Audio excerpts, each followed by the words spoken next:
hunter must hunt.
A hunter must hunt.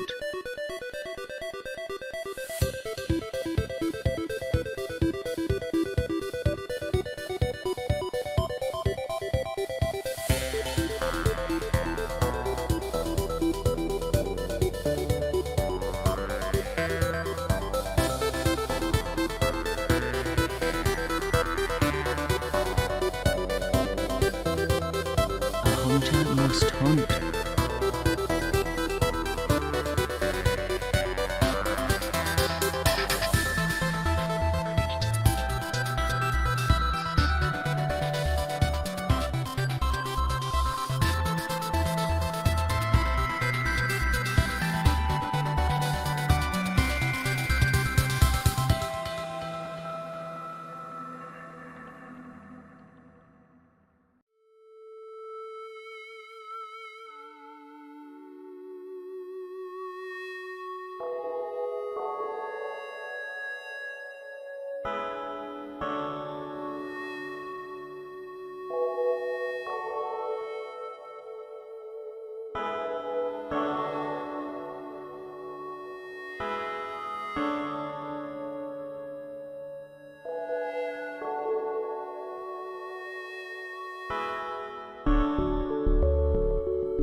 A hunter must hunt.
We are just about ready.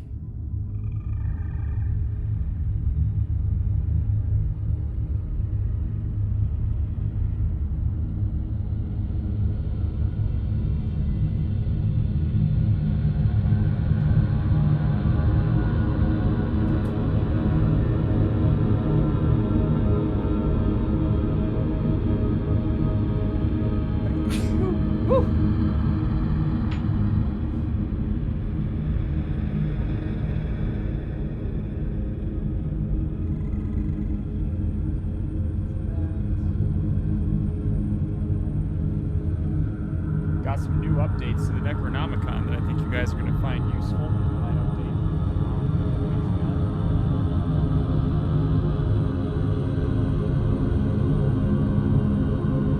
That away.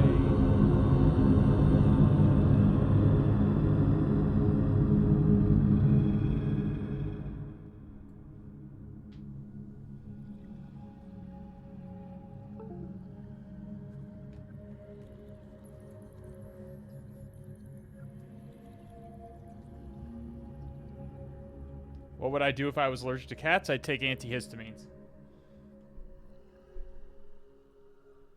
A hunter must hunt.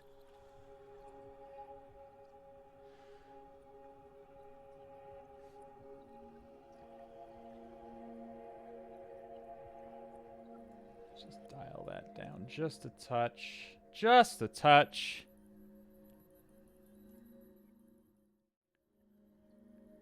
Here we are. Okay, how are we looking? Apparently my hair is in my face. There we go. Well, that's worse. There we go. Good enough. Whatever. Who cares? No, I do. A little bit. Now it looks worse than before. A hunter must hunt. What is it going? What is it doing over here in the side? Okay, whatever. It looks fine. It looks fine. We're sticking with that.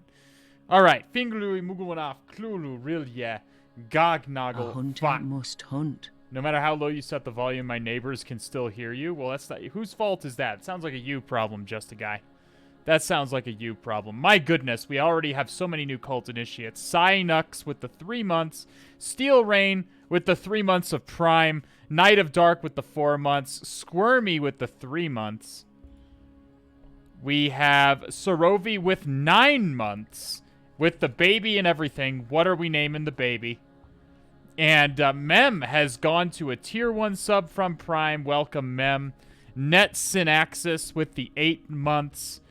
Welcome to the Alhaz Red Team, one and all. Thank you guys so much for supporting the stream. Great has also gifted us 100 Tig Old Biddies. Thank you so much. Eric Goddess, thank you for the follow. Hoodie Blanket with the first time Prime indoctrination into the cult. Welcome to the Alhaz Red Team Hoodie Blanket. It's great to have you all here on this, that holiest of days, Cthulhu Cthursday. Welcome. Welcome, everyone. Today we pay homage to our Dark Lord by taking on some harder challenges. Generally, we take on harder challenges today, but I'm going to be honest with you guys, okay? I'm going to be honest with you. I didn't like how the last Newbie Tuesday went, okay? It's not that that box was particularly hard, because it wasn't. It wasn't terribly hard. As you saw, I was able to deduce the correct path and work out what to do fairly easily. But if you were a newbie, I think you were lost for most of that stream. Correct me if I'm wrong in chat, but if you were a genuine newbie, like someone new to penetration testing, that was a lot. Okay, and this is sort of the problem with Hack the Box when it comes to beginners. Okay, because a lot of people will say that Hack the Box is harder than the other platforms. It's too hard it was too hard for newbies or whatever. It's not really all that hard, but here's what it is. Hack the Box just has a different philosophy for how they like their boxes to be. With Hack the Box machines, there's typically a theme. There's typically some kind of theme. And if you know the theme well, then the box is easy. Okay, like, for example, take the one on Tuesday, Bucket. If you know how to pen test Amazon S3 buckets, that was mind-meltingly easy, which I do. So it was quite easy to figure out the path. But I did not know how to configure DynamoDB. So you saw me struggle and have to Google quite a bit trying to figure out DynamoDB. Hack the Box is it's not very accurate to real life, and that real life boxes will not have themes. Does that mean it's not useful? Of course not. I love Hack the Box. You should love Hack the Box. Hack the Box is spectacular. It's a great platform, and it's great for improving your penetration testing skills. However, you should know what you're getting over at Hack the Box, and that's that the boxes are typically themed and very specialized in the knowledge that's required to do each one. Like if there's a Kubernetes box, if you know how to pen test kubelet and Kubernetes clusters, you're good to go. If there's, I remember there was one with the elk stack. If you know how to pen test if you know the elk stack, you're good to go. And if you don't know those things, you're going to be spending a lot of time Googling, trying to figure it out. And does that mean it's useless? Of course not. You're like Kubernetes, the elk stack, Amazon AWS. You see that shit all the fucking time, dude. You see that shit all the time in the real life. But it's not necessarily useful for beginners who are just starting to learn like the tools and so on and so forth. So that's why I say Hack the Box is not necessarily great for beginners. Once you have the fundamentals down and you're comfortable and know how to teach yourself and know the things to Google, know the websites to go to and so on and so forth, and know how to read about this stuff online and comprehend it and understand, at that point, Hack the Box becomes much more palatable. Did you watch Talit work his new notes template the other night? I did. I did watch some Taggart the other night. I did not see his notes.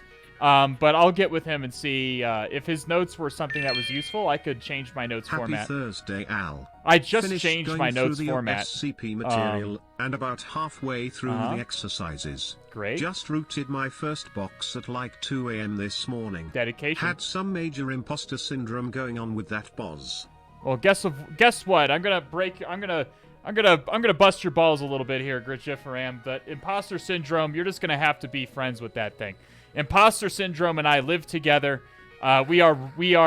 We're roommates. We are lovers. We are unhappy lovers. But but me and imposter syndrome are like this. Okay, you're just gonna have to. This is the house that imposter syndrome built. Okay, you're just gonna have to get used to it. It's never really gonna go away. You're just gonna have to get used to it. Okay, that's the best thing I can say. I wish I could say they could get away. Taggart's method includes targets and goals. I'll have to look at the format. Again, I just changed my notes format, so unless it's like something similar, I'm probably not going to change the format of my notes too much. But if there's a way I can make them a little bit clearer without changing the format of the notes completely, I'm open to that. Jeffram, thanks for the 69. Nice. Tiggle biddies. Kurab, thanks for the follow. Cthulhu, fine to you. There's a bounty on Putin's head, by the way. Those CS skills can... On Putain? I assume you mean Putin. Those CS skills can really shine. If you get him first, it's basically a real-life CTF. Oh, boy. Yeah, definitely. Now's the time. I definitely want to go into Russia right now. Oh, for sure. Each red teamer should have their own way. I mean, we all do our things kind of a little bit differently. We all have our own normal thing. Taggart is not a red teamer, notably. Very knowledgeable guy, very good guy, close friend. He's a blue teamer, though, I believe, for his profession. I think he's a threat hunter. He can feel free to correct me if I'm wrong, but he is not in an offensive role. He does offensive stuff to improve his knowledge, but he is not an offensive guy. Did IPSec make a Windows box for a CTF recently? I saw some rando hard Windows box listed very recently as retired. If it went straight to retired, it's probably that it was on UHC. It was probably on UHC. Good advice with the imposter syndrome, to be honest. Also, hello, fellow cephalopod enthusiasts. Hey, Tentacle, good to have you. I see you are a dedicated cephalopod enthusiast. Yeah, one of the things I want to stress is that although my skills are a little bit more robust than many people in chat, I'm just one of you guys. I'm a learner, okay? I'm an eternal learner, an eternal student of cybersecurity, an eternal student of computer science in general. And like you guys, I am constantly trying to improve myself and learn. And as part of that, I get imposter syndrome as bad as anyone else gets it. I promise you. I have pretty bad bouts with imposter syndrome. Last week, I related that I was going through a little bit of a mental health downturn, and that was largely grappling with imposter syndrome. It is a struggle, and I promise you, you have to keep telling yourself that the imposter syndrome is a lie. Okay, you just have to keep telling yourself this. You just have to keep. It's just something you're gonna have to grapple with and come to terms with. You're gonna have to find a way to manage it in a way that you can function in this field. Because I promise you, everyone's dealing with it. Everyone's dealing with imposter syndrome. And we're all dealing with it in our own ways. So find ways that you can deal with imposter syndrome and, yeah. Found your channel from someone using one of your Cthulhu emotes. Really glad I followed. Hey, Tentacle, good to have you. We're a hacking channel, so I hope you're here for that. We're in for some interesting shit today, I think. We're gonna do either. So again, I was not terribly happy with the way Newbie Tuesday went on Tuesday. It was just too much for newbies. It was too much going on for newbies. Too much to explain. So we're gonna instead of doing, I was thinking about doing Anubis today, finishing up Anubis. But in the interest of giving the newbies a little bit more material that they can potentially digest this week, we're gonna do King of the Hill on Sunday, by the way. So on Sunday, King of the Hill is happening. So so get up for that. If you want to if you want to see a little bit of friendly cephalopod enthusiast competition, I encourage you to turn up for some Try Hack Me King of the Hill on Sunday. Today we're gonna do either Try Hack Me or Proving Grounds. In Try Hack Me, we're gonna aim probably towards a medium box. On Proving Grounds, we'll do a hard box. Proving Grounds is typically a little bit easier, but I would say Proving Grounds is definitely the best for, of all three platforms, I would say Proving Grounds has the boxes that are most similar to OSCP. I think Try Hack Me is all around the best platform for beginners. I wasn't expecting a hacking stream, but I've wanted to learn for years. My girlfriend's a comp sci major. Well, welcome, Tentacle. Welcome, my friend. Because we're gonna, you know what? I'm gonna try to break it down. I'm gonna try to break it down. We have Newbie Tuesday for that, where we try to break it down as much as possible for people who are uninitiated to the dark magics of offensive cybersecurity. But hopefully there will be some stuff you can digest in there today. And if not, you can certainly ask questions in the chat. Absolutely. I see you've been indoctrinated into the cult by My-CMSMS. Thank you so much, Maticus. That's so nice of you. JP Golee, thank you for the follow. Cthulhu Fountain to you, my friend. Security Live bringing Digital Warhead into the passionate club of cephalopod enthusiasts. Thank you, Security Live. It's good to have you, Digital Warhead. I think the toughest boxes I've experienced with both Proving Grounds and the lab is going after old machines with a shiny new Kali install. Yeah, that's where Docker really comes in handy, Jifferam. Docker comes in handy for emulating old environments, compiling exploits for with old versions of GCC and old dependencies, and so on and so forth. So I encourage you to dip your toes into Docker a little bit, because I think it might make your workflow work a little bit better. I highly encourage it.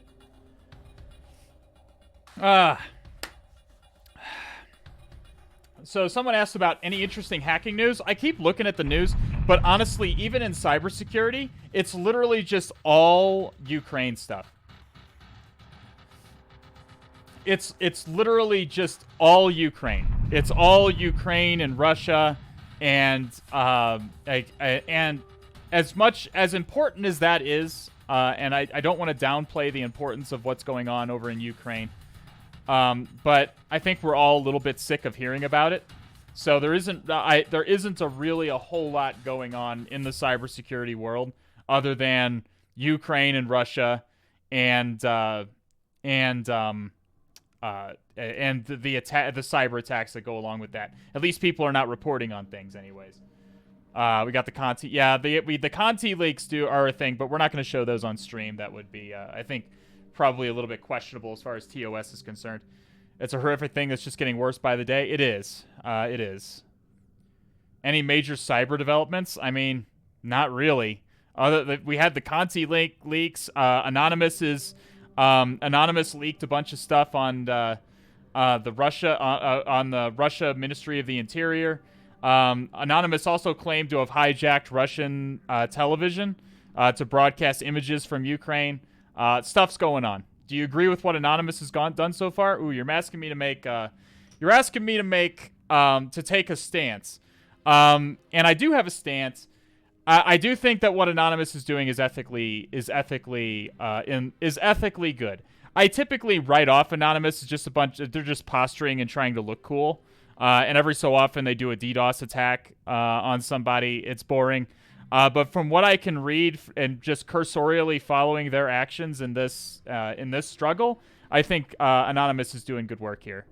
So good on them. How good of a coder should you be to start OSED? I don't know. I haven't done OSED.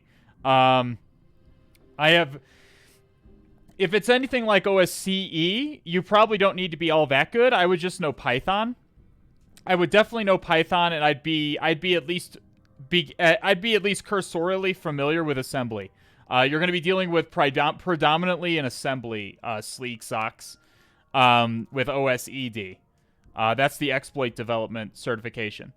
With OSEP, from people who have taken it, OSEP is mostly PowerShell and C#. It's mostly .NET languages. What Anonymous is doing was basically what Robinhood did. Well, not really. I mean, they're not robbing from the rich and giving to the poor. That's what Robinhood did. They're mostly just saying Ukraine. They're mostly just helping Ukraine fight back in whatever small capacity they can, which I think is admirable. Joker83 and Worksin, thank you for the follow. Do we have some stuff here? NSA linked. Oh yeah, I've been I read about this some time ago from the Equation group here. We can take a quick look at this, I suppose. Doesn't hurt. Let's open up an incognito window though, because it's quite a long link. Yeah, I did read about this like last week, I think. Yeah, February 23rd. Let's take a look. See. Yeah, so this is there's a Linux-based backdoor run by the Equation group. If you don't know what the Equation group is, it's essentially the most sophisticated APT in the world. Just straight up, the Equation group. No one does. I think it's arguably the best. The best cabal of cyber operators out there. They're widely believed to be linked to the NSA, the National Security Agency in the United States. They're believed to be the offensive arm of the NSA. But they have a crazy Linux backdoor that's been in use since like 2013, and basically no one detects it. Who does detect it? Is what I want to know. So my understanding is it has a very customized and unique level of C2, or method of C2, where it does all kinds of obfuscation inside TCP SYN packets. It's again highly, it's very highly, it's very sophisticated. Okay, very sophisticated and highly specialized. And so what you're going to find is that attribution, which is like determining what malware or what threat originates from which group, like determining who is responsible for something in the cyberspace is a very tricky thing to do. It's a very tricky, very, very tricky thing to do there. But in this case, it seems that there are like commonalities between this backdoor and another backdoor for Solaris. And those had another similarity with more malware that was done by the Equation Group. So that's how they're basically that's how they're affiliating this backdoor with the Equation Group. Yeah. So you can read about this if you want.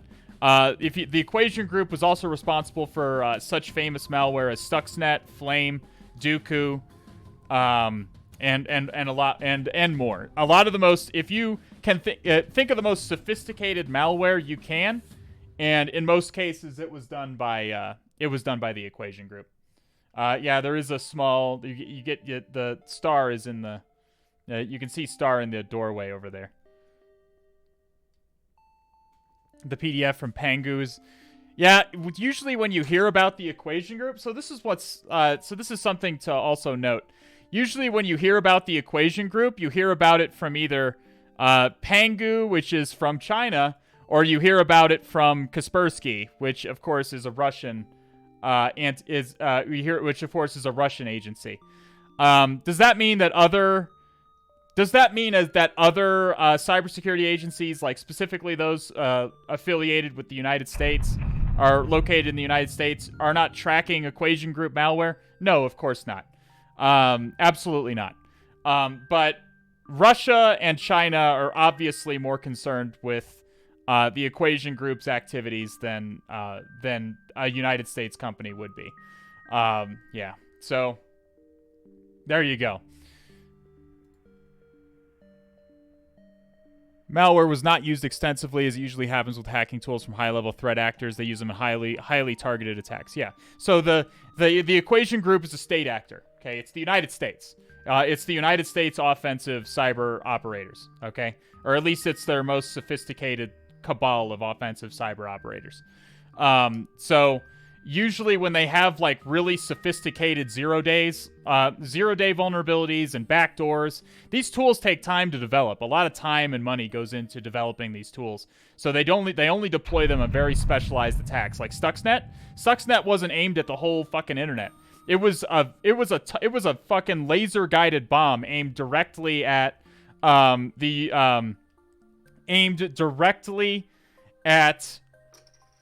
at uranium in Iran. Thoughts on Kaspersky being based out of Russia? I know when I worked for the NSA that we didn't trust them. I'm not saying Kaspersky is necessarily like an arm of the Russian government or anything. I don't think that it is. I don't have negative feelings for Kaspersky in general, but I know that when we were in the NSA, we did not trust Kaspersky. Yeah. Stuxnet was impressive. Saying it was impressive is underselling it by like a couple orders of magnitude. Stuxnet was, and probably still is, the most sophisticated cyber weapon that has ever been discovered in the real world. It is... the levels of complexity that went into Stuxnet is absolutely mind-boggling. I highly recommend. It's super worth. There's tons of documentaries and information out there about Stuxnet now. If you don't know about Stuxnet, I highly recommend that you go down that rabbit hole and learn about it, because holy fucking shit, that was supremely amazing. One of the amazing things it could do. Well, first of all, it was a rootkit, and it was targeted specifically at the PLC, the programmable logic controllers of uranium enrichment centers in Iran. The United States, of course, was a little bit concerned with Iran's nuclear program, and to create nuclear weapons requires a more enriched level of uranium than just nuclear energy. So you have to spin them in a centrifuge. You have to spin the uranium in a centrifuge to separate uranium-238 and uranium-235 in samples of uranium, because you need the uranium-235 to make weapons. That's the short version. So you spin it really, really fast, and when you spin something really, really fast, stuff that's heavier will tend to end up on the outside, and stuff that's less heavy will end up on the inside. It's just physics. So that's what the centrifuges are for, the nuclear centrifuges. They're separating uranium-238, which is heavier, from uranium-235, which is lighter. That's essentially what it's doing. But Stuxnet would take control of the programmable logic controllers, the PLCs, and it would make the centrifuges spin at an incredibly specific frequency. It would make them spin too fast, but at an incredibly specific frequency. In fact, it was the harmonic frequency of the glass. Like, so if you don't know, every material has what's called a harmonic frequency. That is, if it's exposed to like sound or some wave or some reverberation that is exactly that frequency, it'll start to warp. Like the material will start to warp, and if it's a brittle material like glass, it will break. So Stuxnet forced it to spin at the harmonic frequency of the glass, and it did all of that while telling it would tell the operators that everything was fine, business as usual, everything was okay. Again, it was a rootkit, so it was able to subvert the PLC itself and give the PLC false data. All the while, the nuclear centrifuge literally was breaking itself by spinning too fast. That's the level of sophistication you were dealing with Stuxnet. Okay, there were, I think, 4 0 days used in Stuxnet. 4. These were 0 days back in, what was it, 2014? No, I think it was like 2011. 2010, 2011. 4 0 days. 4. Even 1 0 day, you're talking, that's an enormous amount of money. That's an absolutely enormous amount of money to gain access to 1 0 day. And these actors, like the Equation Group, that have access to 0 days, they really hate to use them. Because every time they use these 0 days, there's risk that the 0 day is going to be discovered, and it'll no longer be valuable to them, or at least as valuable as before. Like Eternal Blue. Eternal Blue was a 0 day that the NSA had in its back pocket until the shadow brokers leaked it.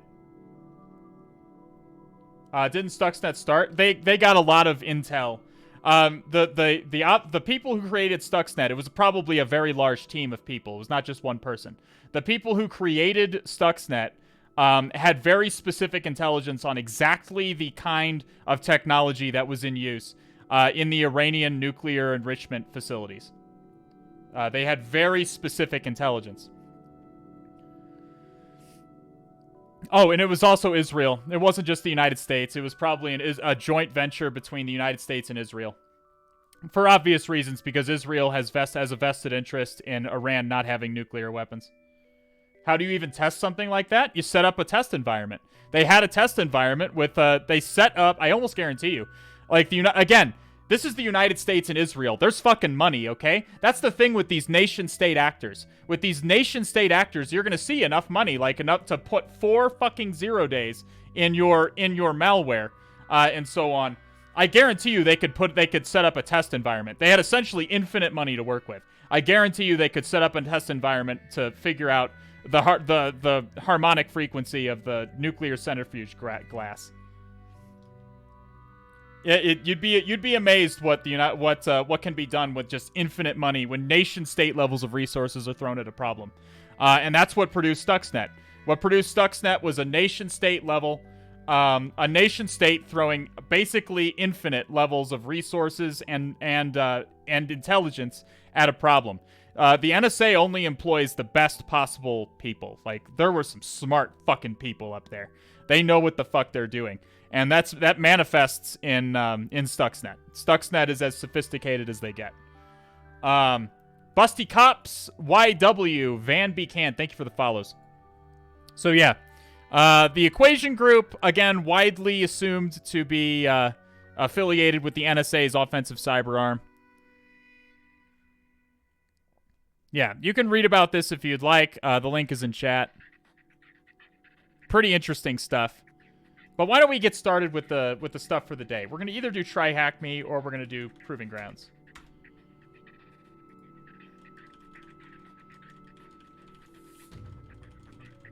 Now, for those who are new to the stream, I do typically one of my sort of shticks is I like to give you guys a look at the authentic hacking process.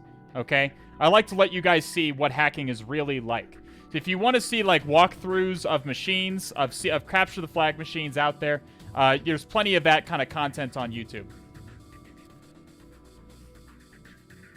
So what you're going to see is me encountering a box I have never seen before, and you're going to see my thought process as I figure it out. As I figure it out and break into it. Shouldn't we finish the projects we started? Well, sure. Absolutely we should. But ultimately, this is my stream, and I feel like that the newbies got a bad shake on Tuesday.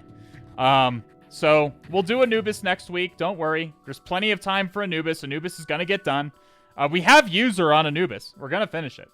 I just feel like the newbies deserve a little bit of extra content this week because we're doing King of the Hill on Sunday, so I can't give the newbies more content on Sunday. Well, I guess they're gonna get content. It's just not content directed at them. I just try to be as approachable to the beginners as possible because many of you are just getting out on your setting out on your cyber journeys, and it's not necessarily fair if I'm always taking on the hardest possible boxes all the time. I know you guys like to see the molding. There's going to be plenty of molding no matter what box we do. Yeah. From what people have told me, the end of Anubis is actually pretty easy. If you understand the theory, there's tools that basically automate it. That's what I've been told. My guess is certified.exe basically automates the process. That's what I've been told. That basically it's certified.exe and Rubius. So it might take a little bit for us to get the theory correct, but my understanding is you can essentially entirely automate the end of Anubis. What's non-newbie content in pen testing hacking? We take on more challenging issues, or more challenging boxes. That's all. Anubis is one of those more challenging ones. It is an insane box on Hack the Box. All right, looks like Proving Grounds was selected, so I'm going to bring this over here, and I'm just going to log in. Let me get logged into Proving Grounds.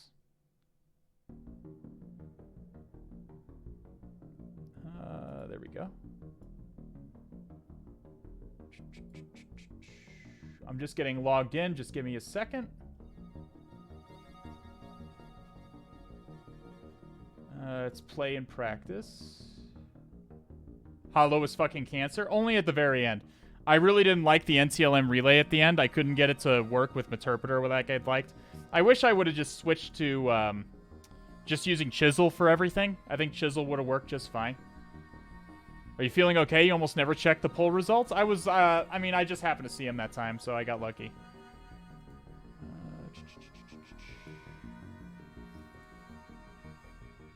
Just give me a second. I'm getting logged in. Excuse me.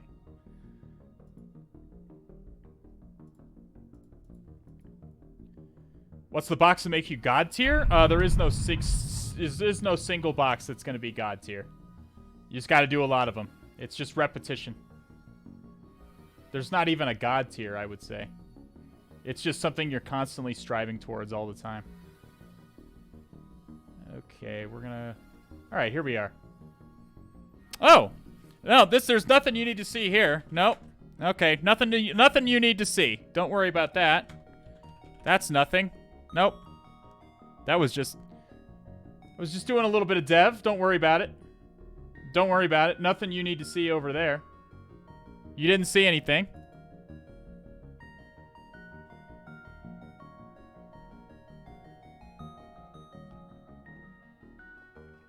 Just doing a little dev in my spare time, you know.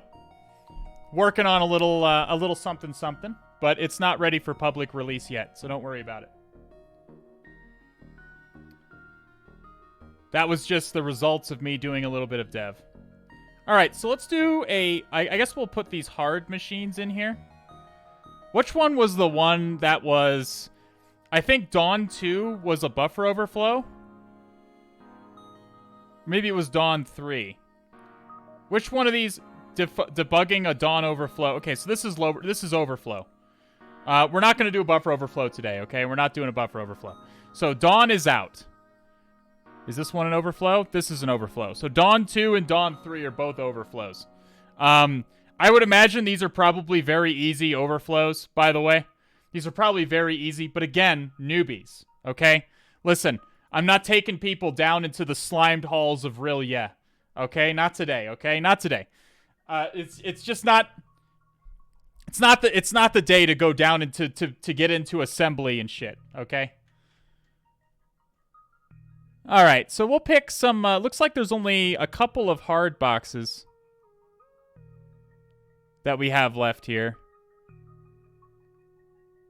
Hopefully these aren't overflows. I think it would say if it was an overflow.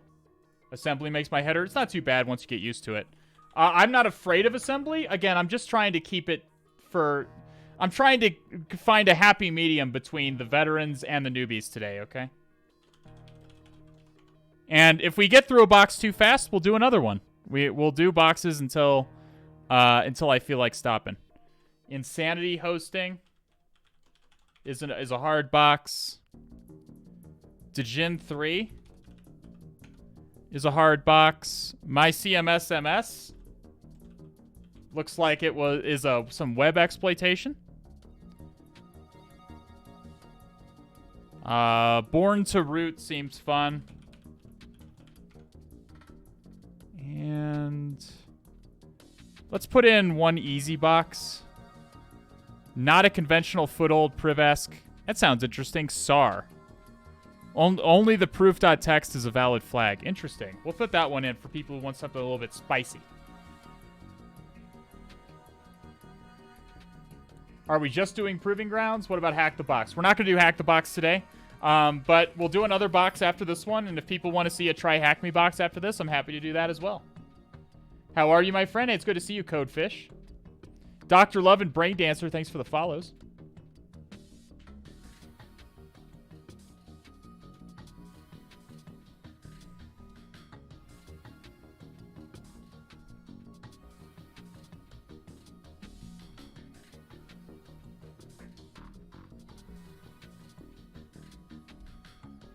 Yog-Sothoth knows the gate. Yog-Sothoth is the gate. Yog-Sothoth is the key and the guardian of the gate. Past, present, and future all are one in Yog-Sothoth. That is a passage from the Necronomicon. I believe that's in the Dunwich Horror, the Eye Child. You can correct me if I'm wrong. I believe that was in the Dunwich Horror. That's a good one. I like the Dunwich Horror quite a bit. Yeah. Yeah, you happen to quote one of my favorites. The best Lovecraft stories are At the Mountains of Madness, The Shadow over Innsmouth, and The Dunwich Horror. I would say those are the stories to start with. If you're gonna that and Call of Cthulhu. Call of Cthulhu is definitely up there, but I wouldn't say it's one of my absolute favorites. I would say that The Mountains of Madness is my favorite by far. Well, the Shadow over Innsmouth. It's like The Mountains of Madness and The Shadow over Innsmouth are like S+ tier. Those ones are some of the best that Lovecraft ever did. And like the S tier, like just like the tier just below that, you're gonna have Call of Cthulhu and the Dunwich Horror. Among probably others.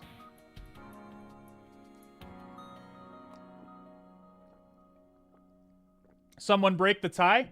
I see you're like Jiffaram. You know how we do things here, okay? It's always a fucking tie.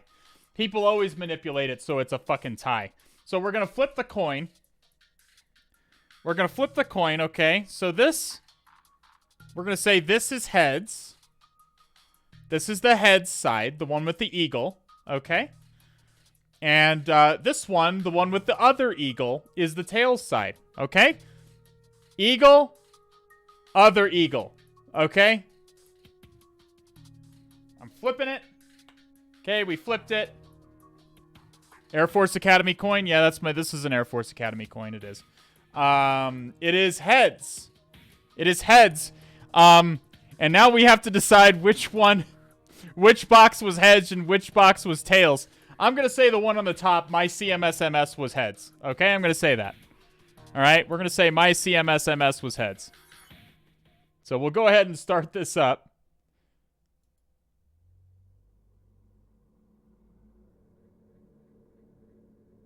Oh, I have to connect to the VPN. So no hacking happening just yet. We have to connect. These intentionally vulnerable machines are on a internal network that we have to access through a VPN. This is all free, by the way. All this stuff is free if you just make an account. So you're getting a lot of output here, but all you're really looking for is initialization sequence completed to see that you're connected to the VPN. Go into my Proving Grounds folder.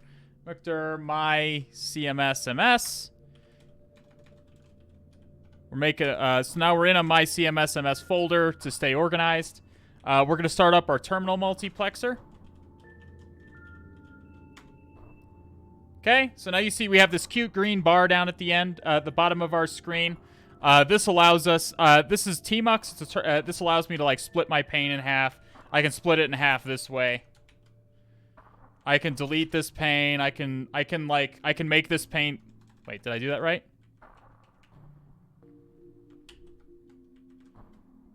Okay, I think it's Control B. Okay, I can't remember how to make them bigger and smaller at the moment. But you can do a lot of stuff with Tmux. Highly recommend learning it. We'll keep it simple for right now. Quick newbie question. I've been doing the beginner try hack me. At what point is it worth looking into other sites like Hack the Box and such? At any point at which you feel comfortable doing so.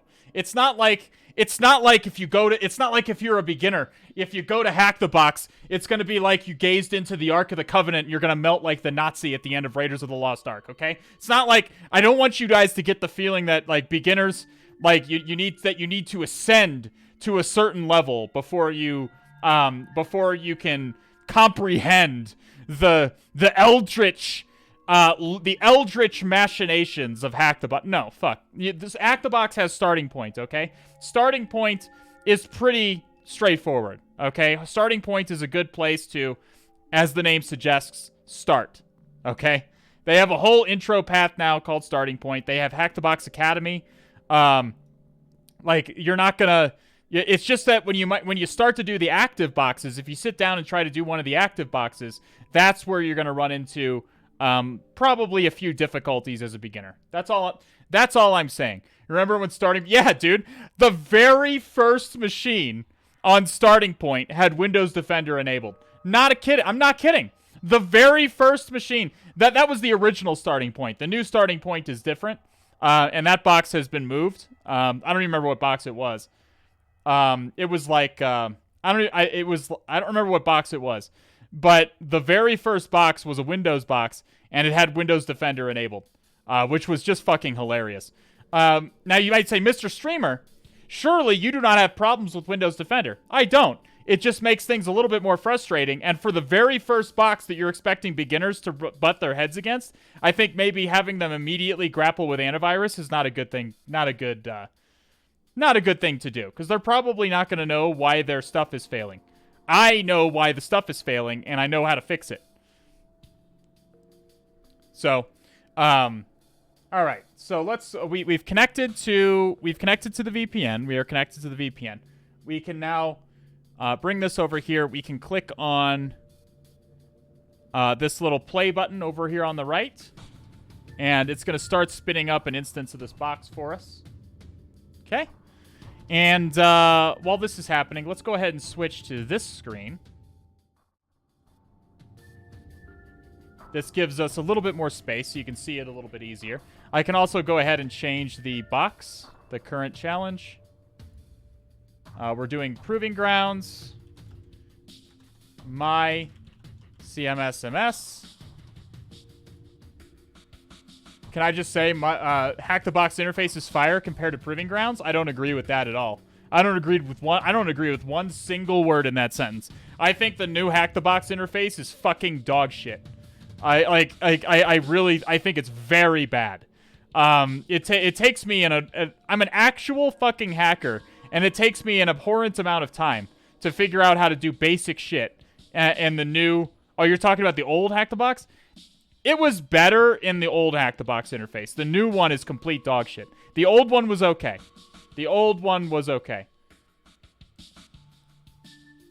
All right, we're waiting for the box to spin up. It should be up here in just a second. We're going to give it just a second, then we can get started. Yeah, I always switch to the old interface. There are some things you can't even do in the new interface that I need to do, which is frustrating.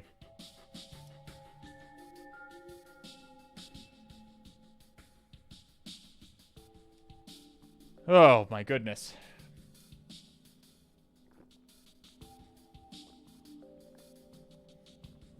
What bugs the shit out of me with the new interface is interacting with Release Arena. God, it feels like the EU Release Arena goes down a lot. It's a fucking disaster. Is this a Windows machine? No, there are no free Proving Grounds machines that are Windows. If you want Proving Grounds machines that are Windows, you need to buy a subscription to Proving Grounds, and that's like it's like $10 a month or something. I believe all of the Windows machines are probably going to be retired OSCP machines. So if you're preparing for OSCP and you're looking for a platform to practice on, Proving Grounds is far and away the best platform for preparation for OSCP, I guarantee you. Needs to go full gamer mode and give people a Hoover explanation info tutorial for complete noobs.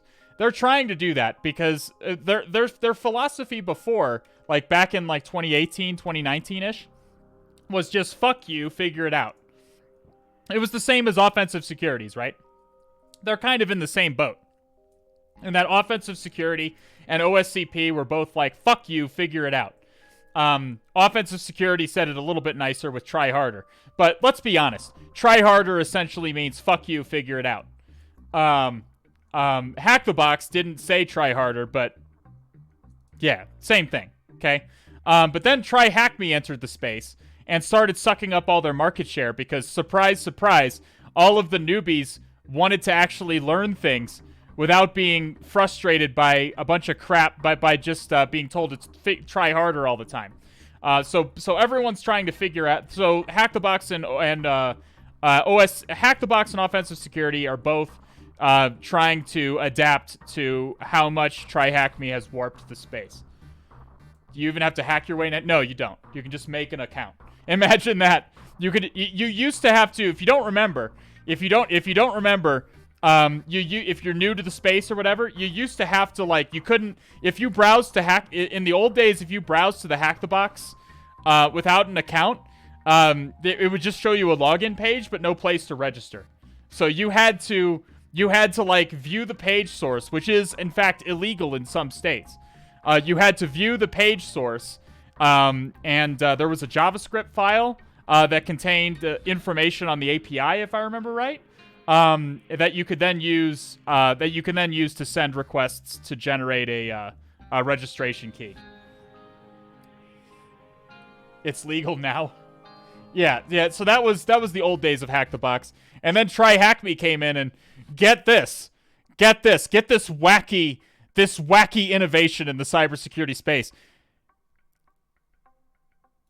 They just let people register. People could just make an account. You could just make an account and then start learning.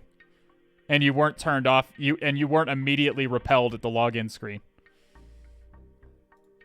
So yeah, that was surprisingly that started to take a lot of Hack the Box's market share. All right, we can get started here. Let's get going. All right, so the first thing we're going to do is ping this box and make sure we can reach it. We're just going to see if we have connectivity to this machine.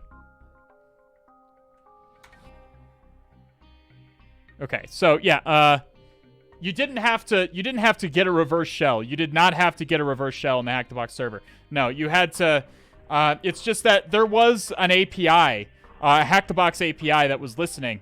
That allowed you to register, or at least you could send it a request, and it would give you a registration key, if I remember right. It just wasn't exposed as like a button on the page. So it was actually very easy.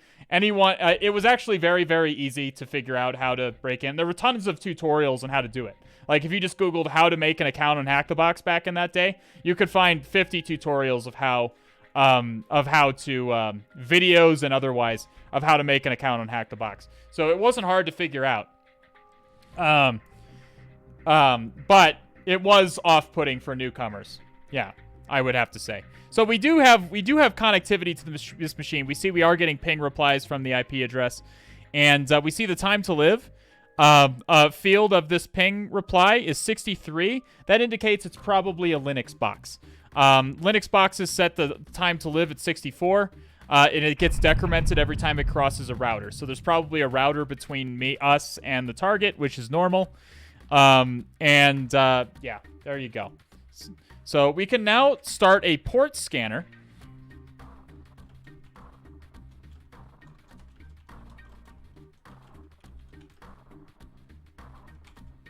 So a port scanner is going to scan the target's exposed network ports, and it's going to tell us what services are listening on those ports. This command is going to look a little bit complicated to some people. Nmap stands for network mapper. The V stands for verbose, so Nmap is just going to produce more verbose output, which I prefer. TAC-SC is to run default scripts. Nmap has some enumeration scripts to run, and we're just going to have it run the basic default scripts, and it'll give us a little bit more information of what we're dealing with.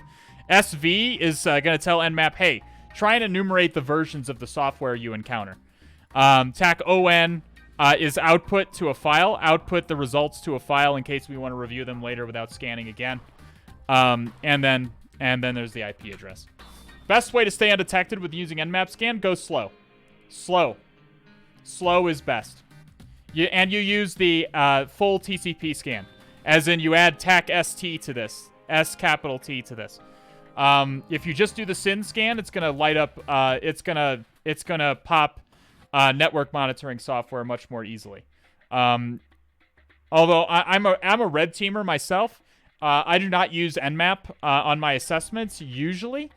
Usually, if I need to scan for a port, I'll use Netcat to just make a simple TCP connection to the ports I'm looking for, just to be as low and slow as possible. TryHackMe also doesn't make you pay to use retired boxes. I've honestly been subscribed to Hack the Box for so long that I'm so used, and I have forgotten that Hack the Box actually charged to use the retired boxes. By default, if you're running without root, it will use the full TCPs. Is that true? Huh. I didn't know that. I did not know that. I thought it did the SYN scan. Okay, so we do see some interesting ports open. We see TCP port 22 is open. Does TAC-SS? No. That's counterintuitive. Back in the old days, it might have helped Zooshway. Back in the... So what the difference is here, let's do a quick paint stream. Okay, so here you have Kali. Here's our Kali machine. I'll just illustrate the difference between the two different types of scans. Just trying to move this. That's fine, right there. Okay, and over here.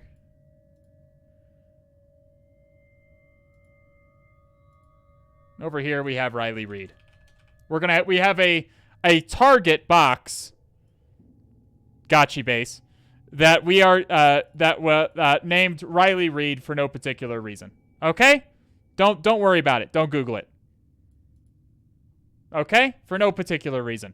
So we would like to scan Riley Reid's ports. We want to know more information about the ports Riley Reid has exposed.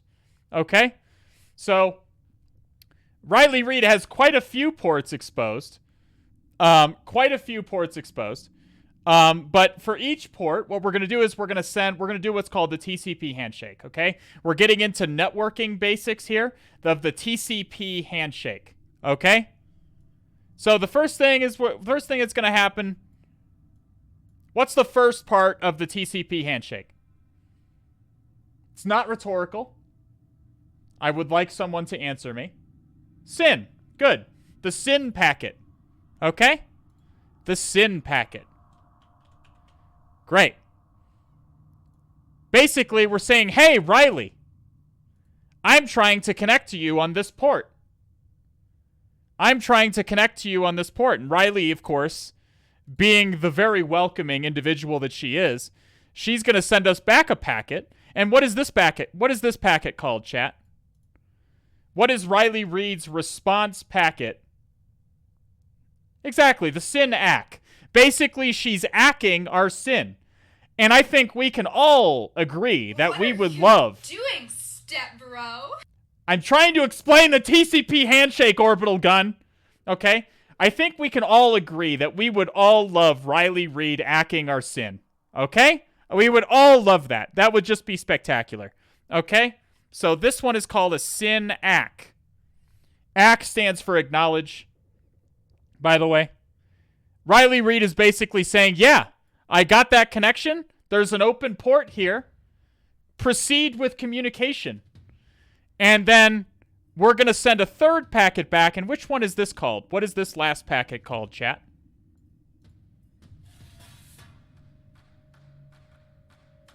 Open port on 69? Yeah, we could say it's port 69. That makes sense. Nice. That's the nicest port. Yes, good. Good. Chat knows the TCP handshake. This is good. The last one is called an ack. Basically, Callie is saying, gotcha. Great. I am acking your sin ack and saying we will now proceed to communicate. So this is how every TCP connection begins, okay? This is how a TCP connection is made, which are the majority of connections made over the internet these days, is made using the TCP protocol, okay? If you're making, this happens with HTTP requests too. That it like the very beginning of the HTTP request will start with the TCP. We're not going to go into the OSI model here because I can already see people like getting into the OSI model here with this one. We're not going to go into the OSI model right now, okay? I highly recommend you look at and you understand the OSI model, but we're not going to go into that right now, okay? This is the TCP handshake. So when we talk about Nmap doing TAC SS,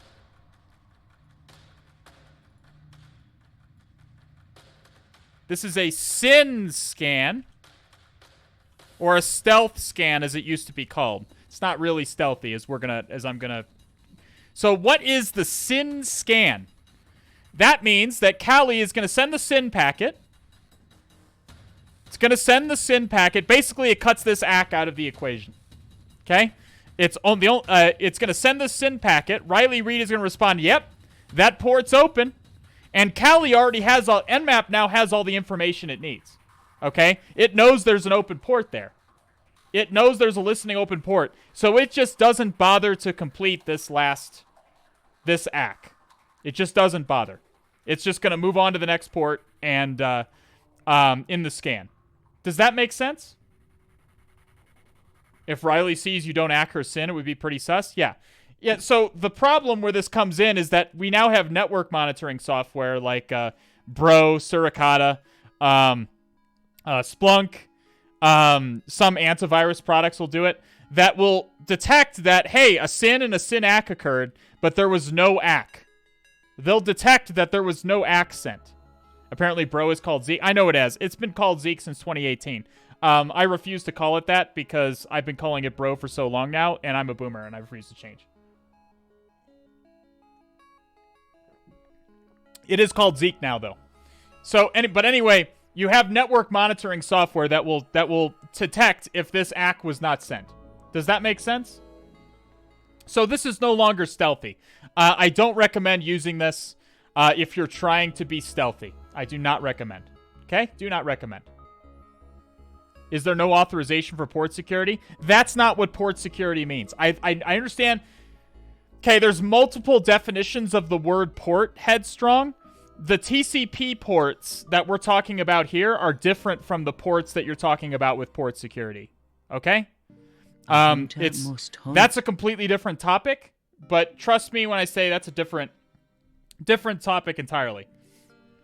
With port security, you're talking about ports on switches and routers. Nice to open the stream to a classic porn now. I don't know what you're talking about, dude. I told you, this is called Riley Reid for no particular reason. We're scanning her ports. What is there not to get? We're scanning this piece. It's not even a her, okay? We're scanning this PC's ports, and everyone's getting really weird about it.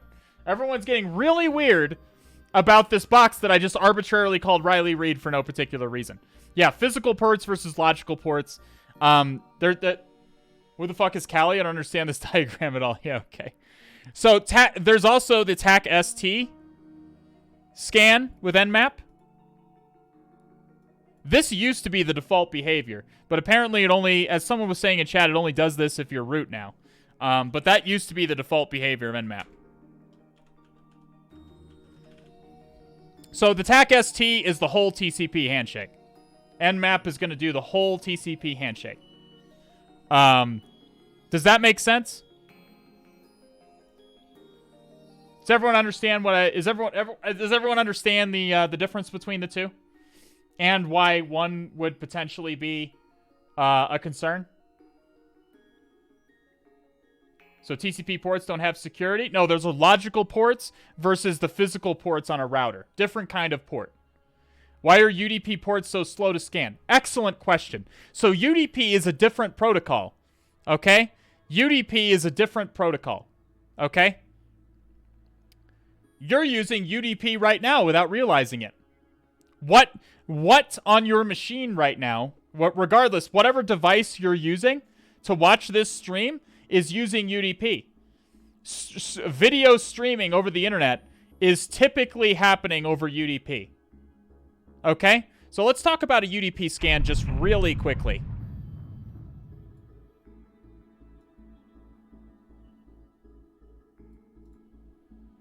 And we can call this one Callie. So there's a whole nother set of logical ports for UDP. So the TCP and UDP are kind of at odds. They kind of like they're opposites of each other in some ways. TCP is very focused on data reliability. Okay? As in every packet that you send over TCP is going to be numbered, and the box on the other end is going to make sure that that all of the packets was received and that it can assemble them correctly in the right order. Okay? It's very concerned about every packet making it to the target. Does that make sense? Very concerned. Over here on Callie, or over here with UDP scanning, we can call this box, again, for no particular reason, Elsagene. Okay? Let's say Nmap tries to scan Elsagene's ports, and but UDP ports. What is the first one in UDP called? Does anybody know? What is the first packet in UDP called?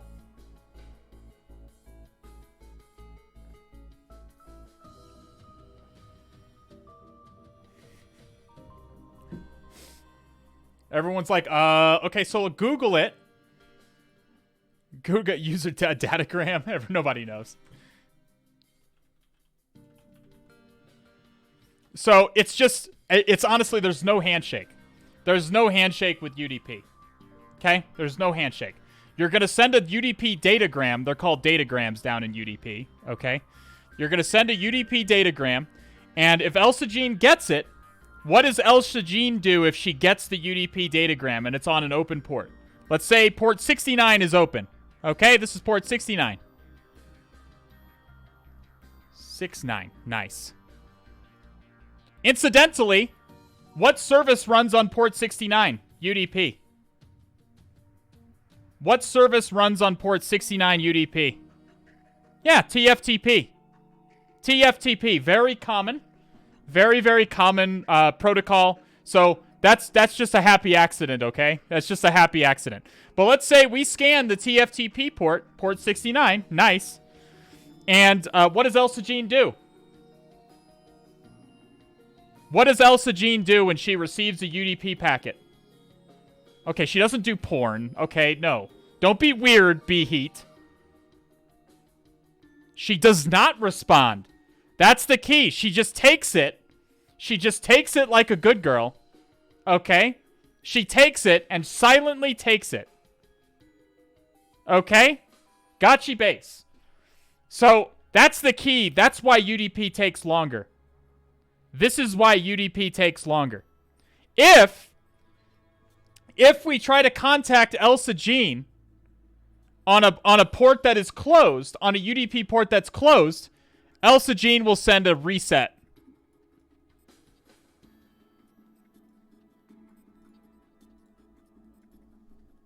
RST. Elsa Jean will tell us if we try to access one of her ports that are closed.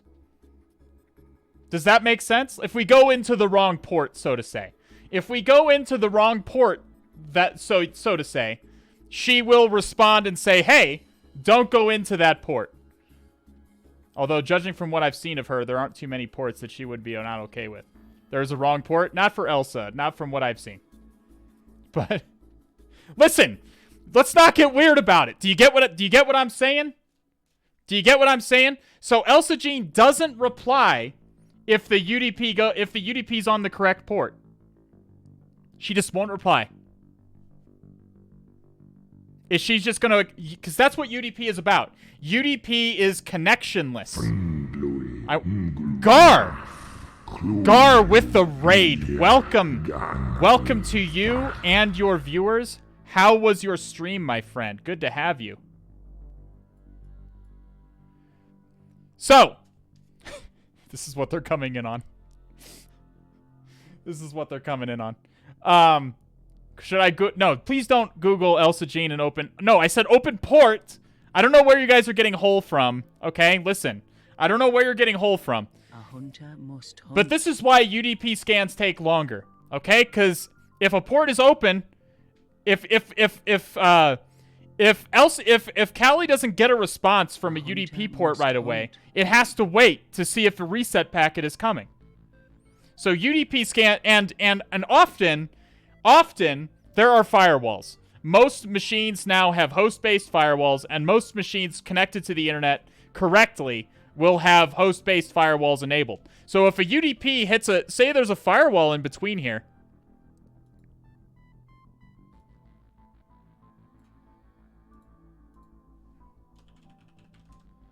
Let's say there's a firewall in between us and Elsa Jean, the saddest of times. Firewalls, what do firewalls usually do when a connection comes on a port that they don't allow? What do firewalls usually do when a connection comes on a port that they don't allow? They drop it. They just drop the port. They just drop it. But Nmap is still going to wait to see if it gets a reset packet before moving on to the next port. It'll wait for a certain amount of time for a timeout to occur.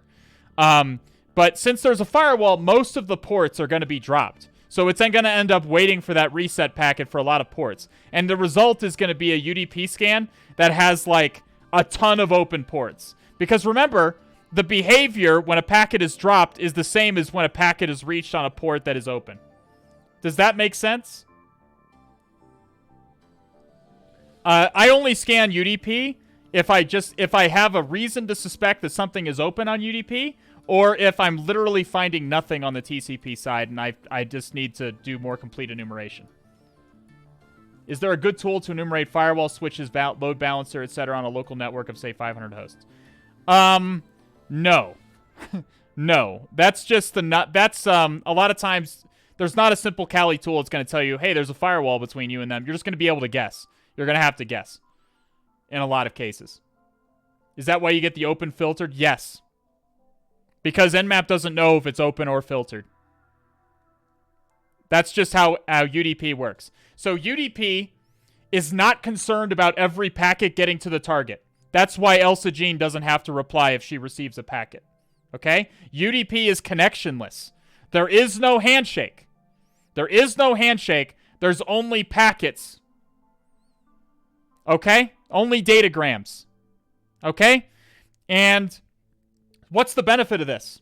What's the benefit of this system over this system? Obviously, this one is reliability. What's the benefit of this one? Speed. As far as just raw speed. If you're in a situation where you don't necessarily care about every single little packet making it to its destination, UDP is the one you're going to go for. What is an example? What is an example? I mean, I already told you earlier in this discussion. But what is a good example? But streaming is a good example. You're streaming, you watching this stream is using UDP right now. And when I say I'm dropping frames, what do I mean? If I'm saying I'm dropping frames, that means my UDP packets aren't making it to you. Does that make sense? Does everyone have a little bit more clarity on TCP versus UDP now? Jiffaram, by the way, thank you so much for those 6 new cult initiates. It's so kind of you. Ryan is Nub, Tuxu, Little DD, Crosssec, Quer Novila, and Torrential Echo. Welcome to the All Has Red team. Gar, once again, thank you for the raid. ZQ with the 11-month re-indoctrination. Vinny Code, Cyberplex, and Daniel Codex, thank you for the follows. And we forgot about Stream Raiders all until now. Let me get Stream Raiders started here. I think DNS uses UDP for requests. Yes. For like so DNS uses both TCP and UDP. Okay? It uses both. DNS will use UDP for just lookups, for typical queries. DNS queries occur over UDP. What does TCP? What does DNS use TCP for? Is there a box you can... I mean, I can do them on any boxes, Sleek Socks. I can... this is fundamental stuff. I can do it on any box, basically. Zone transfers, yeah. So if 2 DNS servers need to exchange information, what's called a zone transfer is going to occur. And that occurs over TCP because, again, you need to make sure that all the packets made it where they went. You don't want one of the DNS servers not necessarily getting all of the information because that would cause mayhem. So, zone transfers. Also, configuration. You can connect to DNS servers over TCP. Okay. So if you know a box is a network device, it's a good idea to scan UDP. Yeah. So most of the time you won't use UDP very much, but SNMP you'll look for on internal penetration tests. UDP is really squirrely on externals. It's going to take a really long time to scan for. And typically, you're going to be hitting a firewall. Any organization worth their salt is going to have a fucking firewall these days. So if you're going to be hitting a firewall, and if you're hitting a firewall with a UDP scan, it's A, going to take forever, and B, going to return a ton of false positives. And it's going to be hard to figure out, sort the false positives from the real results. All right, so that was a little bit of a segue to explain TCP and UDP. Again, trying to give the newbies a little bit of good eldritch knowledge for them to sink their teeth into. This is all fundamental knowledge. You need to know that stuff. You need to know if you're looking to get into cybersecurity or really to get into computer science or networking in any way. You need to know the TCP handshake. You need to know UDP and how it works. You need to know the differences between TCP and UDP and why one would be used over the other. You also need to understand your Nmap switches. All that stuff I just went over is going to be fundamental on just about any certification exam you could possibly take. Teaches solid CS Cyber with some adult film star references. But guess what, Jiffaramp? Guess what? So yes, haha, porn star references, haha. But here's the trick, because when you see that, when you're thinking about TCP and UDP later and trying to remember how the TCP port scan works, what's going to happen in your brain? You're going to go, ha ha ha, Riley Reed acking my sin. And then I win because you remembered it. I win because you laughed and you remembered it. So that's not just typical Al fashion. That's just being a good teacher. That's being a good teacher because you're going to remember. You're going to remember now.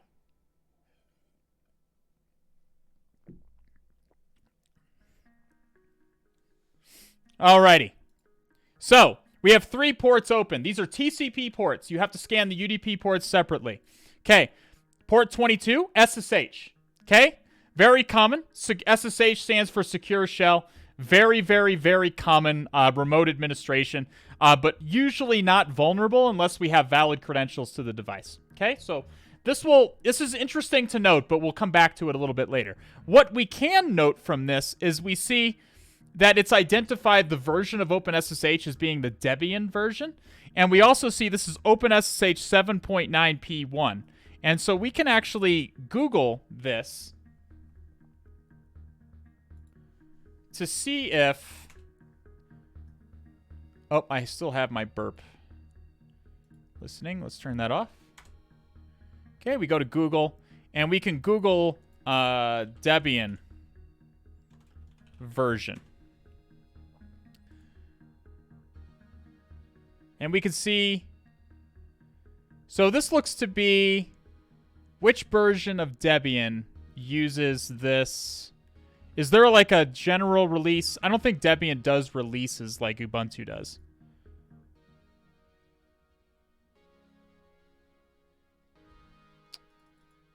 Apparently it does. Buster.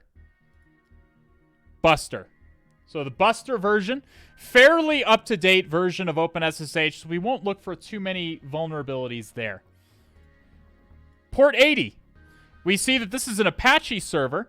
That port 80 is the most common port for HTTP. Well, the most common HTTP port is probably 443 these days. That's HTTPS. That's secure HTTP, the encrypted version of HTTP. But this just has, it's very common still to see 80 open. That just redirects to port 443 in a lot of cases. We see an Apache HTTP server listening here. Debian again. So we can be very, and we see that we have some kind of a CMS called CMS Made Simple. Okay? And we'll take a look at that here in just a second. And we also see, very interestingly, we see 3306 open, which is MySQL. Now, you will see this open to the open internet every so often, but this is always a finding. If I was on a penetration test, if I was on an external penetration test, and I found 3306 open to the open internet, I would call this a finding any day of the week. There's almost never a use case for having MySQL open to the internet, and you're exposing it to all kinds of brute force attacks and all kinds of crap that it's going to get. So it's pretty questionable. It would be pretty questionable to see this on the open internet. Now, you will see this open on internal networks. If you're on an internal network penetration test, you will see this port open a lot. Because, again, you're on the internal network. You're past the firewall, and you can reach these ports. Okay, so we only scanned... Nmap, by default, only scans the top 1,000 TCP ports. And that doesn't mean, like, port 1 to 1,000. It means the most common 1,000 TCP ports. Which is why you get 3,306. Because that's one of the most common ones. If you wanted to scan all TCP ports, you have to do tac-p-tac, which tells it, hey, scan all ports.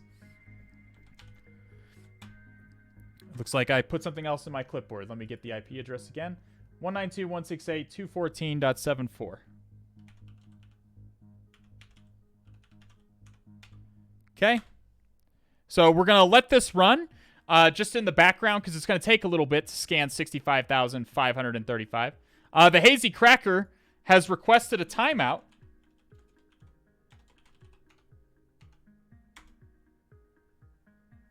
Oh, looks. Whoops. Okay, well, you got double your... I gave him double his value on that. My bad. I'll fix it. I'm fixing it.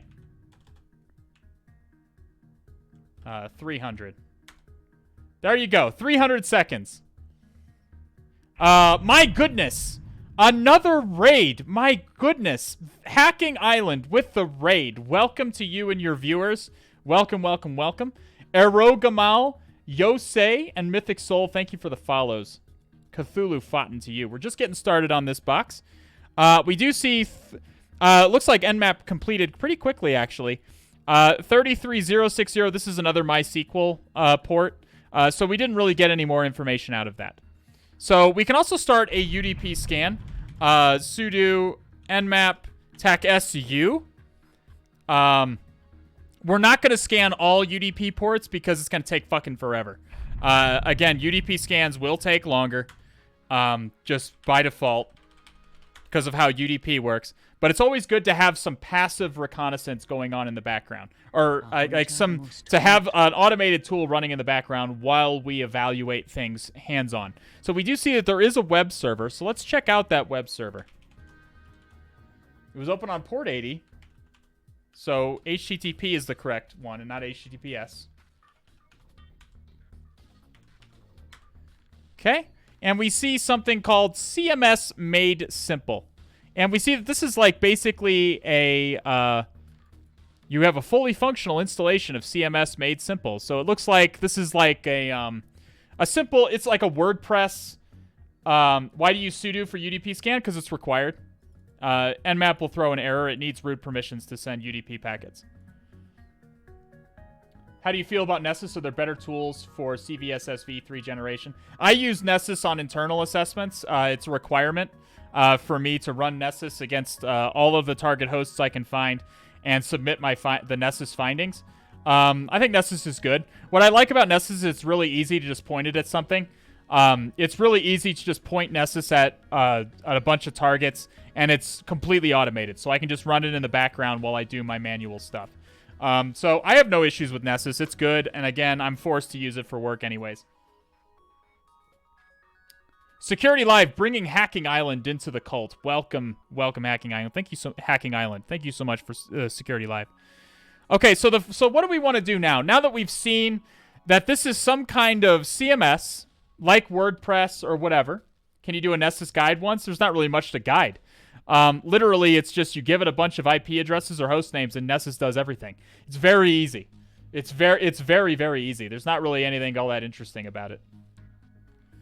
What is the first thing we're doing? And again, because again, my goal here is not just to show you how to root any particular box. My goal is to teach you how to think about this stuff.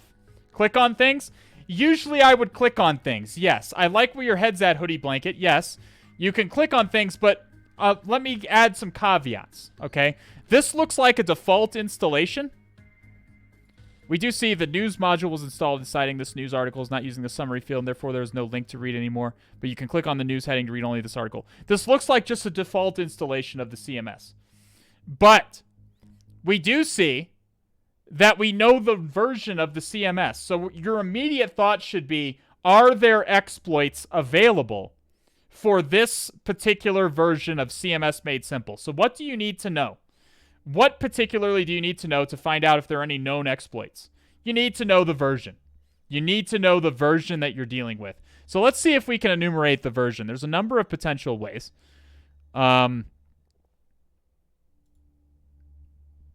Okay, we're going to view... I don't want to view the selection source. Oh, I still had that highlighted. We're going to view page source. FBI, open up! Oh my God! Parsons is here again, chat. Parsons is... I'm on the last nerve of Governor Parsons of Missouri for daring to look at the raw HTML source of a web page. F12 alert indeed. So we can look and see if there are any version information hints here. We do see it just has like it says 2004 to 2020, not 2022. So it's not being auto updated. A lot of times these years will be auto updated to whatever year is the current year. How can I enumerate the version? Well, let's just click around and see if we can... modules? News, perhaps? Okay, there's a lot of things to click on. Let's see. We are going to want burp, by the way. We are going to want our good friend Burp Suite. Hey, listen. What? Bottom left of the home... Am I really missing the bottom left of the... Okay, cut the tape. Cut the tape, chat. Okay, I definitely saw that. I definitely saw it. Okay, cut. I am a professional penetration tester. You know what? I was only testing you. I was testing you guys to see who would notice the version right down here in the bottom left. Okay, I was testing you. You passed. Good work, chat.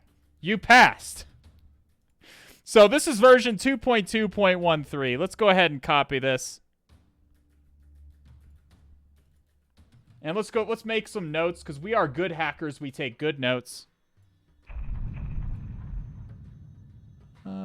Proving grounds. My-CMSMS.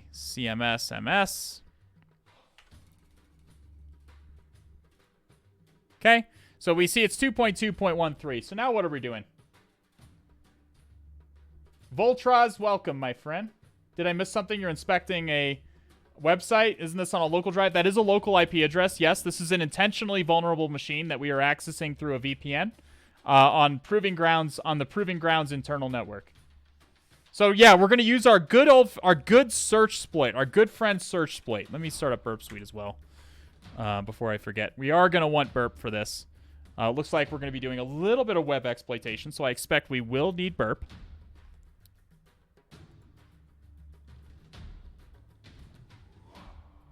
Oh no. The Zap Gang is upon us again, chat. The Zap Gang has come. Okay. Sorry, Burp. Look, see, I want you to see how sad Burp looks right here. Burp is just sadly asking us, are you sure you want to exit? I want you to know, Orbital Gun, that you are making Burp sad. And me sad. Okay? I want you to see the results of your actions. Okay? Unfortunately, yes. Do I not... Wait.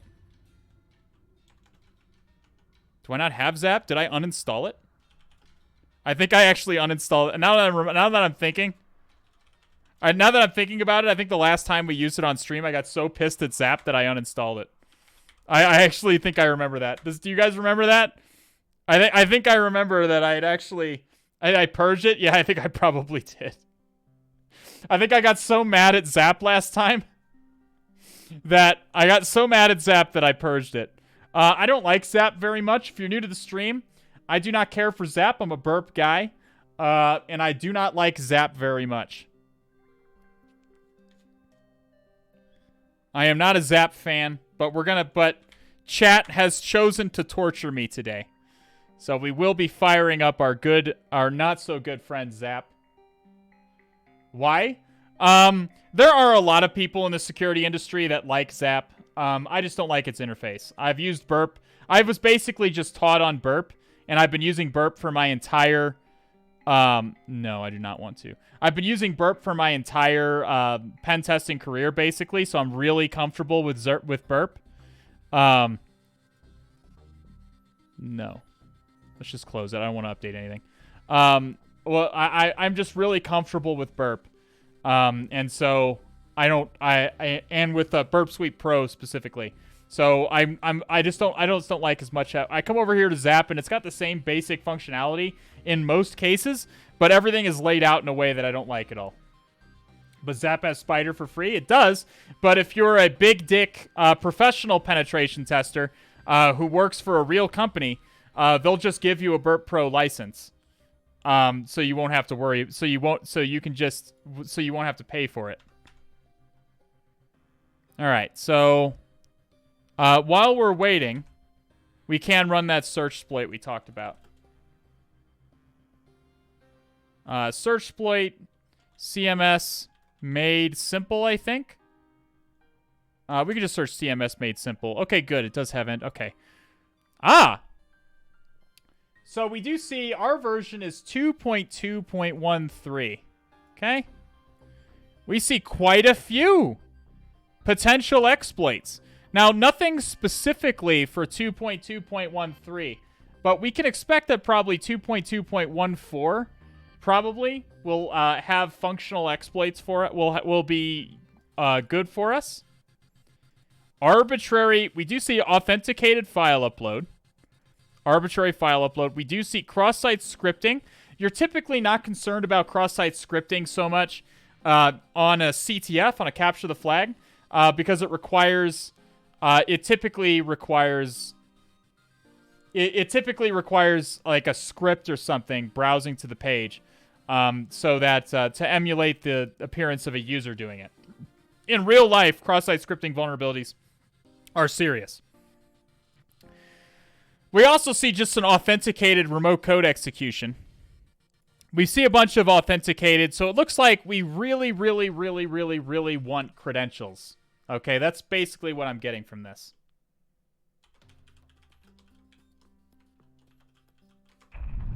Is XSS can translate into arbitrary code injection to remote shell, or am I capping? No. No, usually not. Sometimes yes, but it depends on other vulnerabilities being present. Cross-site scripting refers to basically being able to inject arbitrary HTML into the page, which allows you to, by extension, inject arbitrary JavaScript into the page, which lets you do stuff. Does that make sense?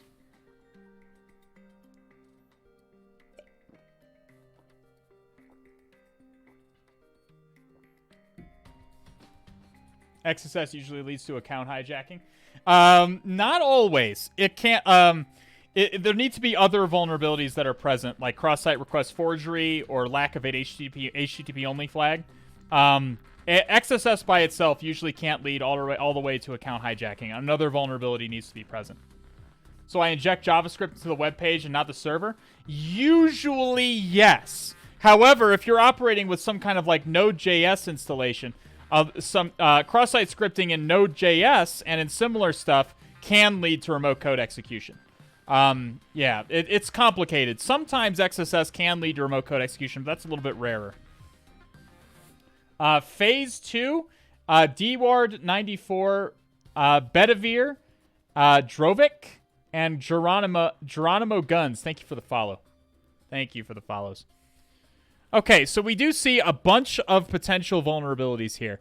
However, most of them are authenticated. In fact, they're all authenticated except for this one.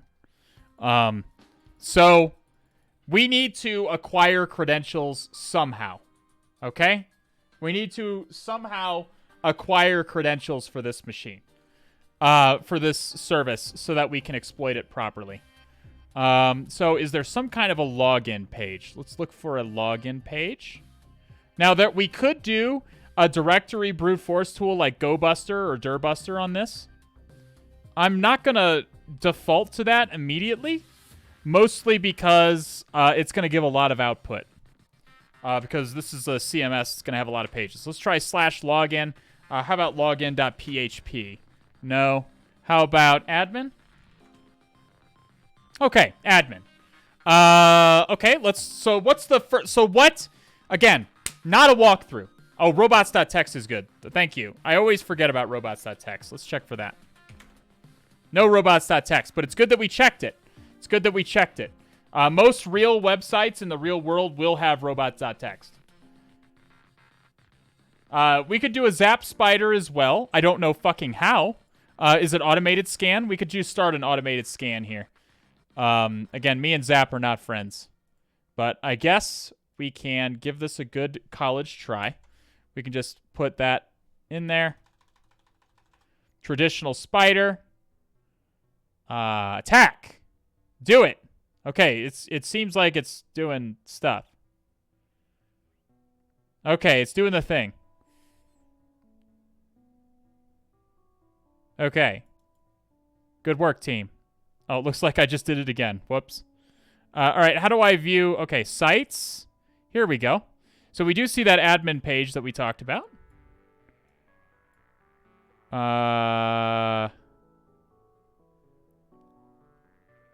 Apparently, it shows robots.txt even though... Okay. Sitemap.xml is also a good one to look for. In the real world. Nope. All right, I'm gonna... Here we go, chat. Are you ready? I'm about to show the real power that is bestowed upon me by the Dark Lord Cthulhu. I'm just gonna bypass this login page. Are you ready? Are you ready for this, chat? This login page cannot stop the great dead god, the dreamer himself. Okay? Listen, here we go. Admin. Shit. Okay. Never mind. Cut the tape. Cut the tape. Okay? Didn't work. Okay, cut the tape. Like, it didn't work, okay? I did that one other time and it worked. Where I just said, "Are you ready? I'm going to show you my elite hacker skills." And I just typed in admin and it just logged me in. So now every time I feel like I have to do that. There was that one time it worked. All right, so now we're going to look for default credentials, okay? Another thing you can do with common CMSs like this is to Google CMS made simple default credentials. So when you set up CMS made simple or whatever, a lot of times these CMSs will have like a default admin password or a default admin account. We can try to we can essentially try to access it through that. Or we can try MariaDB admin.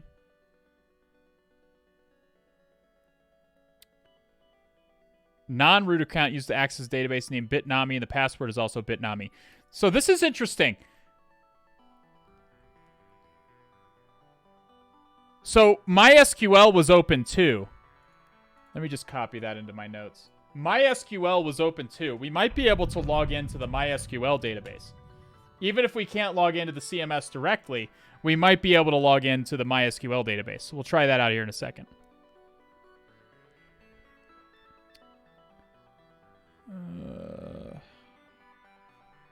Default credentials. Root. We can try admin and root. No. Root.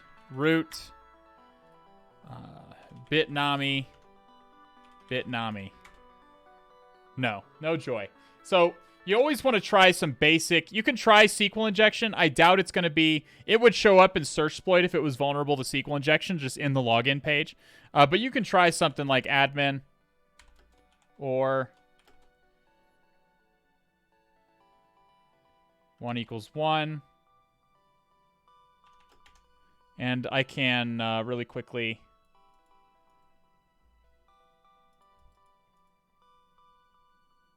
inspect. And we can remove this part of the HTML. And now we can see what I've typed in. I only did that so you could see what I typed in. Just remove the password attribute from the field so it doesn't it doesn't star out the thing there. We can try that login. Doesn't work. Okay. So it isn't vulnerable to SQL injection, I don't think, or Sql injection as we call it here.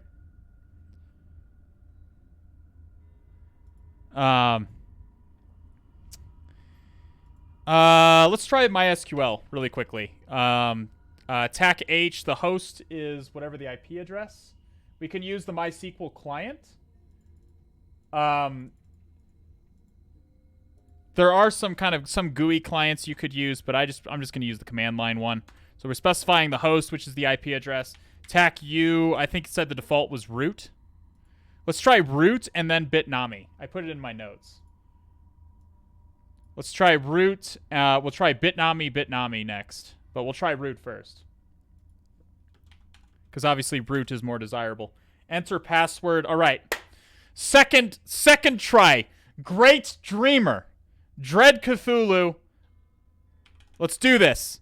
Holy fuck it. So Cthulhu, again, they cannot hide. They cannot avoid the raw sexual eldritch ferocity of real Okay, the credentials were just root. Okay, it's just root. And I know all of you are like, Mr. Streamer, nobody in the real world would ever use default credent.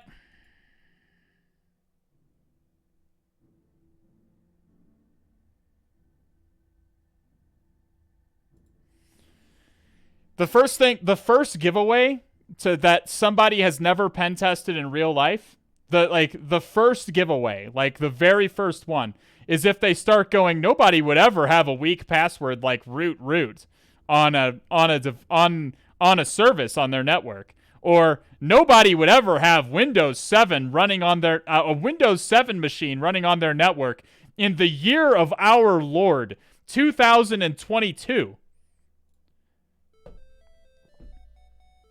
You just don't know how security works in the real world. I'm sorry. I don't know what to tell you. Like, tell me you don't pen test outside Hack the Box without telling me you don't pen test outside Hack the Box. Okay? All right. X Lowkeek, thank you for the follow. All right, so we are logged into the MySQL database here. I didn't even have to use the Bitnami one, which I actually kind of suspected. So we can go show databases. Oh, I spelled it wrong. Database as. Okay, so these databases are typically metadata about MySQL itself and about the other databases in here. Performance schema is obviously information about performance. System is about the MySQL system. The MySQL database contains the passwords for the MySQL users. And this is the one we're typically concerned with. This is the one to have to do with CMS made simple. So we can use that database, use CMS/MS DB. I forgot to put a semicolon, so it's going to freak out. Fucking Sql. Okay, you know what? Funny Sql, SQL, actually stands for Sarcastic Query Language. So I find it helps to type your queries like this.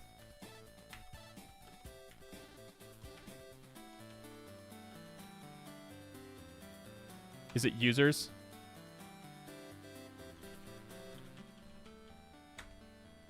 It's CMS users. Okay. Select star from CMS users. Okay, it doesn't work for the tables. There we go. So, sarcastic query language. I find that does help. So, we do see that there is an admin account. It has this password. So, this is kind of a crazy password. What are we looking at? Gonna Bobby Tables the DB? This is not Bobby Tables.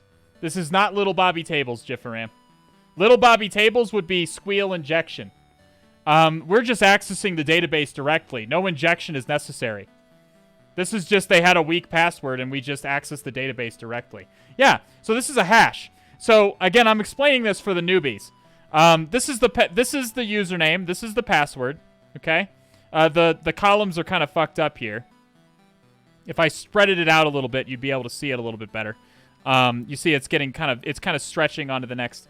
If I make the fonts a little bit smaller, it'll make more sense. There we go. So, it looks a little bit better. This is the password. This is not the actual password. This is what's called a hash. It's sort of an encrypted version of the password that we can attempt to crack, as in try to return it to its original format. But there are services online you can use for that, like CrackStation is the one I favor usually. We can go to crackstation.net. We can slap this hash in there. And CrackStation essentially just has a bunch of already cracked hashes in here. And it can tell us if one of them corresponds. Yikes.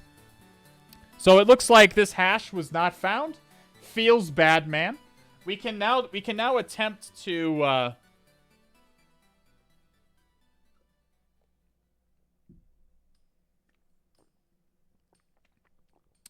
we can attempt to crack this hash. Like using John, which I will show you how to do just for the sake of it. So, using John the Ripper. Vim admin.hash. Let's just slap it in there. And remember, this is all important because all the exploits that we saw were authenticated. Are you planning on making any training videos in the future other than on stream? I make them on YouTube and I make them on Patreon. I do much less of that content because I have a full-time job. And content creation is kind of a side hustle. But I'm trying to improve at both YouTube and Patreon. I got a Patreon video coming just this week. All right, so we can go John admin.hash. We can do format MD5. I know it's an MD5 hash probably. Oh, I hit maximize by accident. What did I hit? Go back. God damn it. Can I just double click? Come on now. How do I unmaximize? I hit a button by accident. And I can't remember how to unmaximize my pane. Does anybody know how to unmaximize here? I hit a button I shouldn't have. There we go. I think it was F10 or F12. F11 maybe. There we go. Sorry. All right. So we're going to go John. Format equals MD5. Admin.hash. We're just going to tell it what format it is. Unknown site. Raw MD5. This is probably what it wants. That's the most likely hash type. There we go. All right, so we'll let John do its thing, see if it cracks it. So what if it doesn't crack it? Let's assume for a second that we're not able to crack this password. Are we just out of luck? This access to the MySQL database just amounted to nothing? So if it's Windows, we could pass the hash? Yeah, potentially. Not to a CMS, usually. But yeah, the hash is not useful to us in this case unless we could... it's not past the hash. Mem has the right idea. Expand upon that, Mem. There you go, Goomba. Goomba has it right. Goomba has it right. We are the root user of this database. We're the root user. We can just fucking add a new entry. We can just add a new user. And we can just make sure we give it admin access. That's it. That's it. That's all we need to do. So if we want to, we're going to need an MD5 password here. So let's do echo Cthulhu Fountain. And we'll pipe that into MD5 sum. And we'll get an MD5 hash here. Okay. And let's see if I can get my sarcastic query language correct here. Insert into CMS/MS DB, or no, or is it CMS users? CMS users. CMS underscore users. Is it values? What is it? Does anybody remember? It's like, okay, let me just look it up. I can never remember my sarcastic query language.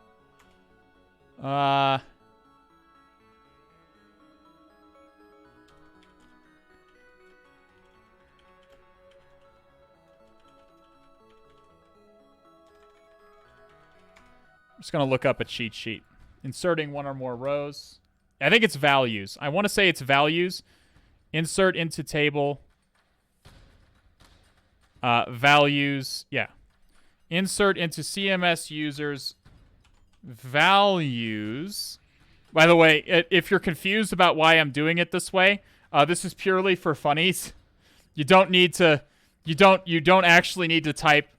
I'm only making a joke. I have to highlight this because I'm gonna see some fucking dude is gonna message me later and it's like, I can't get my SQL syntax correct. Can you help me?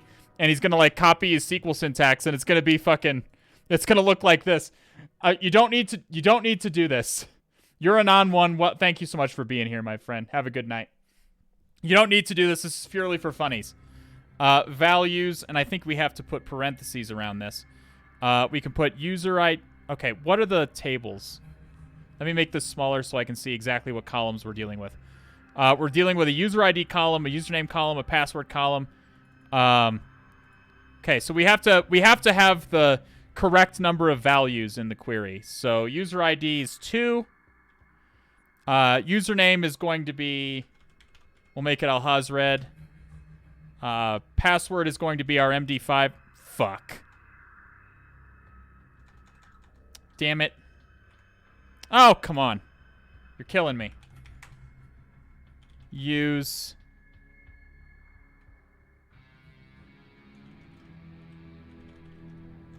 Okay, I fucked it all up.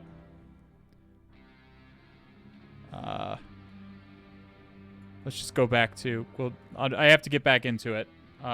Use CMSMS DB. I forgot the fucking semicolon again.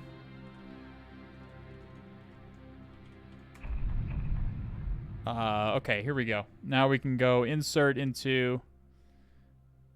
it's going to be username, and then it's going to be the password hash that we determined. This one. I hope it's raw MD5. If it's not, we're going to have a problem. We're kind of just rolling with it. Passwords, and then we need that admin access to be 1. Null. Null. We don't need to put entries there. We will put we'll put a alhazred at rilye.com. That's fine. And then what is that one? What is that? Active? Sure. We are active. And now we have a create date. How do we deal with the date? Can I just not have a date? I'm just gonna try to not have a date. I don't know if it's a string or not. So we're just gonna try null and null for that. You have an error. Alhazred at rilye.com. 11 null. Let me look at it again. Maybe this needs to be in quotes. Maybe we need to have that stuff in quotes. Do we need to have that stuff in quotes? Yeah, I think we need to have this stuff in quotes. So it has to be single quotes. I think the integers are okay. We'll put this in quotes. Okay, there we go. Select star from CMS users. And there we go. Do you see we've added a new row to the database?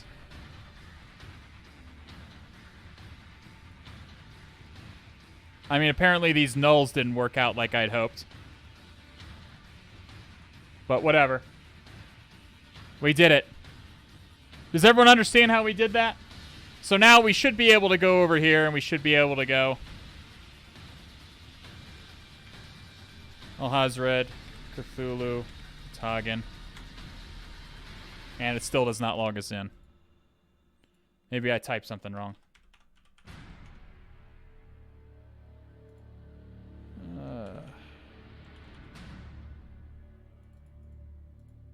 Or it might be another format of MD5. It might not be MD5 raw. I hope that's not the case. Oh, it's not. We don't want to put the hash in there. I just want to copy this exact string to make sure I didn't mistype it.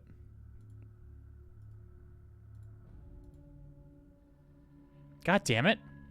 Do we not want... Is it the... Maybe they want... Like they wanted an MD5, didn't they?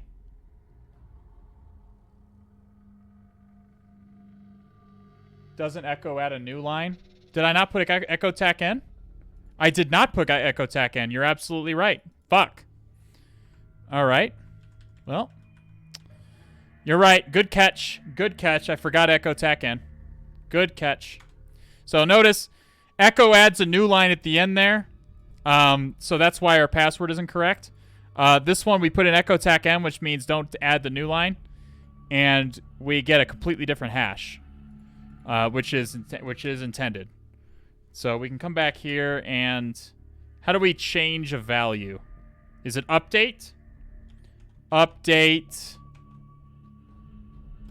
Is it okay? Update a column in a row. Okay, we're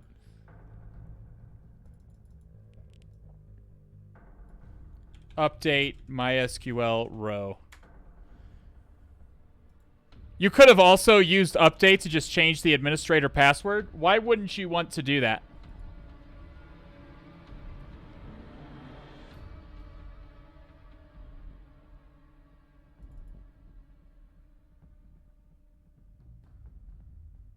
Okay, we'll do that. Update. CMS _ users. set password equal to this. Fuck. God damn it. I keep doing this.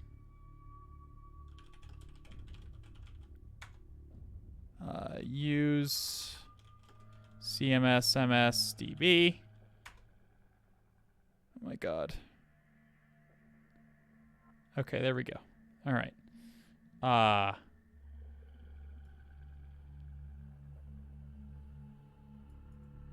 didn't think I copied that, but okay. Let's head back over here and make sure we copy the hash. Head back over here. Set password equal that. Where user ID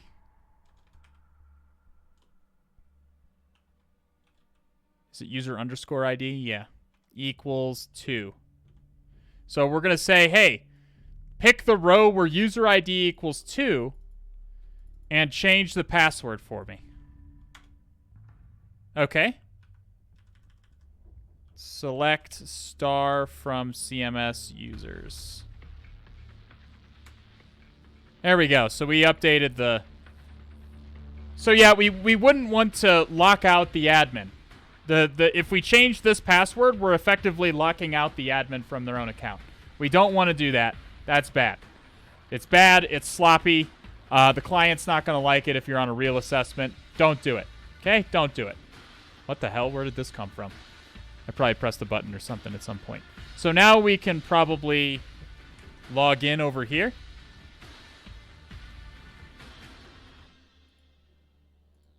Hopefully it'll work now.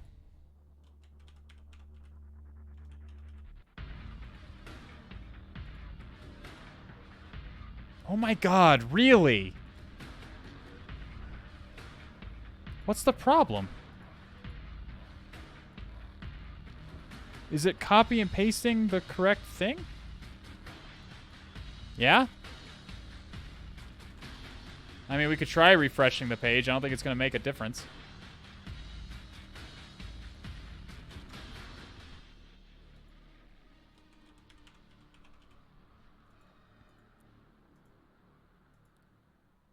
Oh my god, dude. What is wrong here?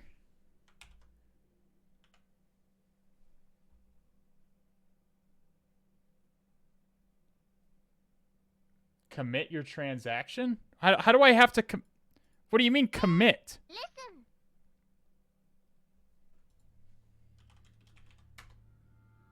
Okay.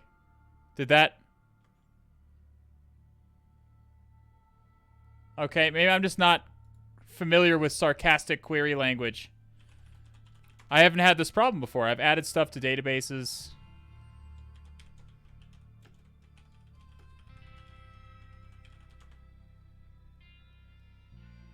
Okay, I guess I have to commit.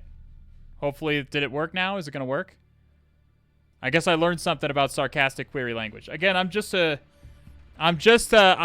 learner like you guys, okay? My mouse. It still doesn't work, so the joke's on you.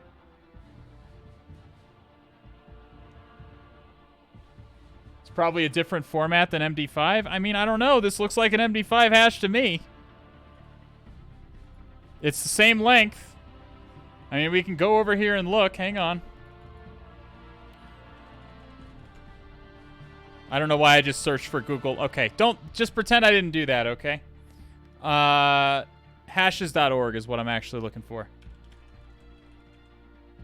Or is it hash type checker?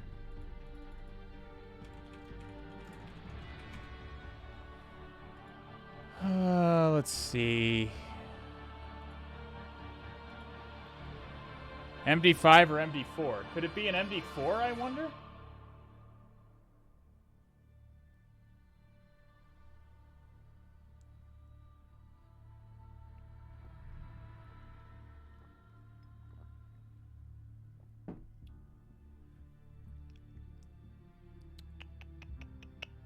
Okay, fuck it. We'll change the admin password and then we'll change it back.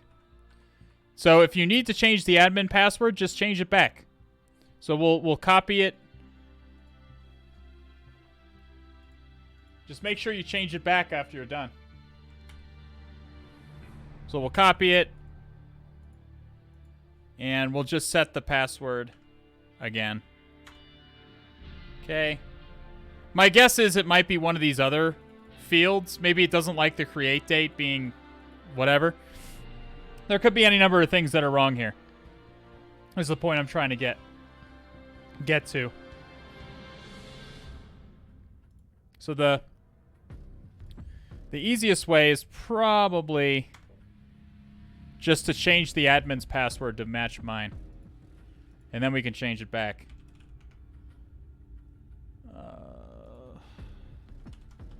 Just make sure I fucking...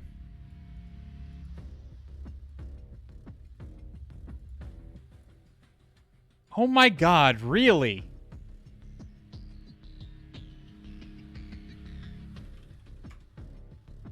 Did I type admin this time, or did I type my own name? Oh my god. What is going on?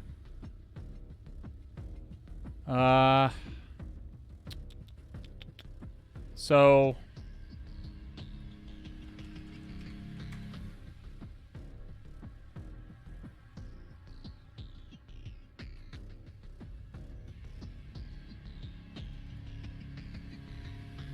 Hang on, we're gonna figure it out.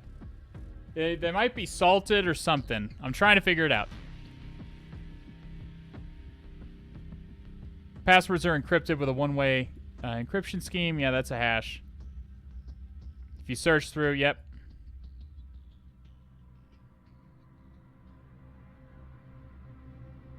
This MySQL command will reset the password to admin. Okay, we'll just use that. The good old admin. We'll just use that. It's possible the passwords are hashed. Or not hashed, salted. There might be some kind of salting or something happening. That's what I would guess is happening. Okay, so that apparently should have set it to admin. Admin. And it still doesn't fucking work! What the fuck is going on? Maybe it doesn't like the space? What space? There's no space. I just copied and pasted it in. Admin.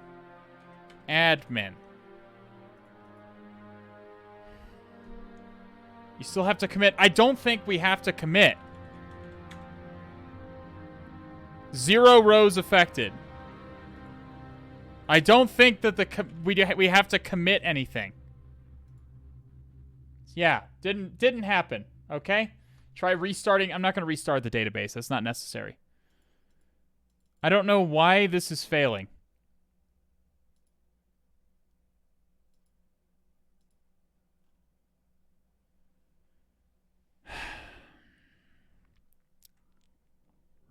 We're not using transactions. Stop telling me to commit. I'm just changing the database straight up. Try the email? I guess we could try the email. It's a good call. Did it say username or email? It says username. We can try it. Okay. Nope, doesn't work. It was a good idea, but no joy there. How the fuck? I don't get it.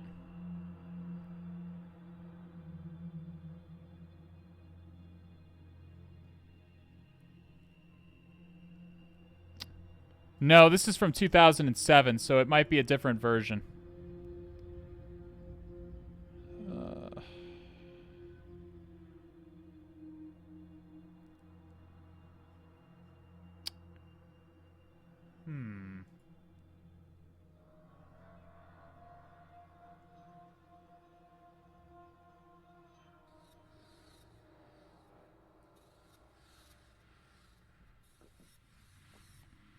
Yeah, it might be a different hash algorithm. Yeah, I don't think John's gonna get anything, guys. I'm trying to figure out what the hash algorithm is. It's just surprisingly frustrating.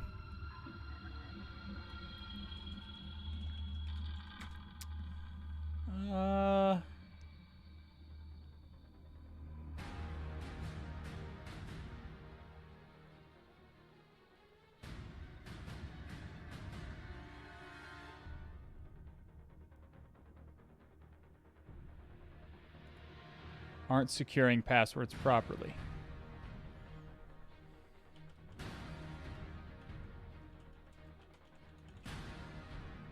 Yeah, it says it's just using MD5. Hey, listen. Oh my god, if someone tells me to commit again, I'm banning you.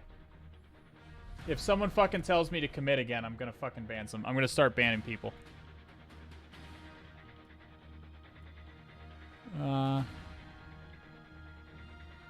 Add an administrator. What the fuck is this?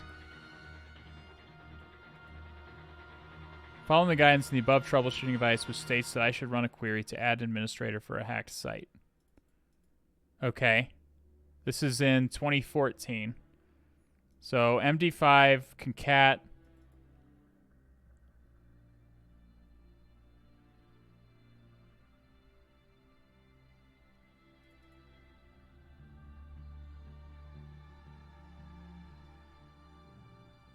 So I'm going to bed, so try committing again. Ha ha. Ha. Ha.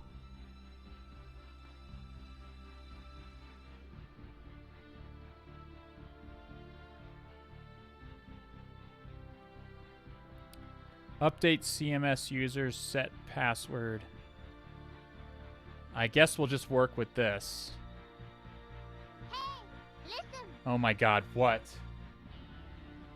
Yeah, we're looking straight at that. Okay, we're looking straight at it. I understand. Thank you. Why can't I not copy? Excuse me. Why am I not allowed to copy this? Can I copy it with a keyboard shortcut?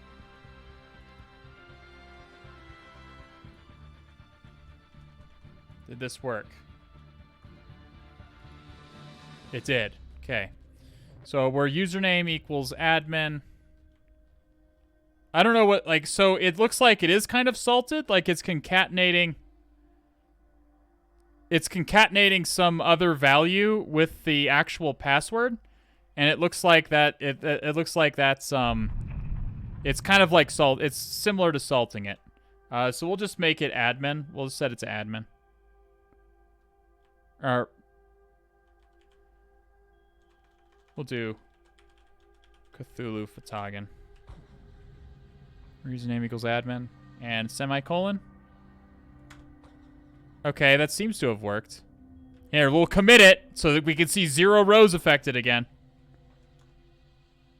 Okay, so this changed the hash. And notably, we have a different hash this time. So let's see if we can now log in.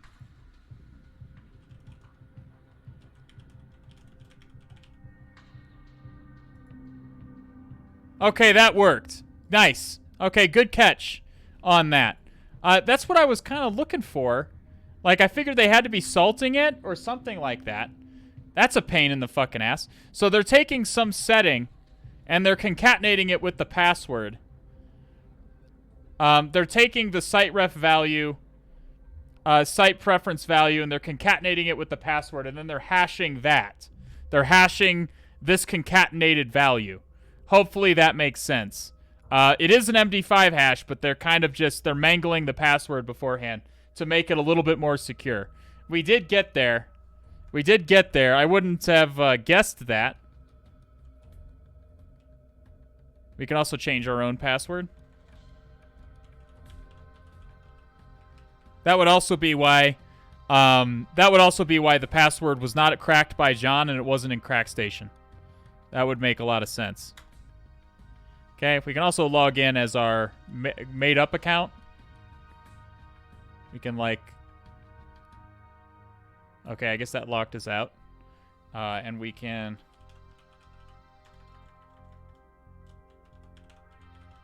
It's red. Cthulhu fhtagn. Now we can log. Okay, that does work. So now we can be good cyber. Listen. We can be good offensive cyber practitioners. Yes, My-CMSMS, I know we got in. Yes, thank you. Are you enrolled in Miskatonic University? I am a professor at Miskatonic University.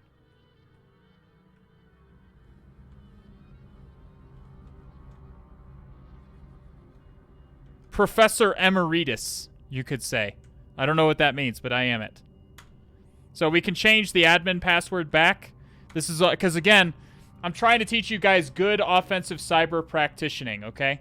You want it. You don't want it. You want to avoid changing the target environment as much as possible. And when you do have to change something, you'd rather add a new account rather than alter another one, because you don't want to lock another user out of their account.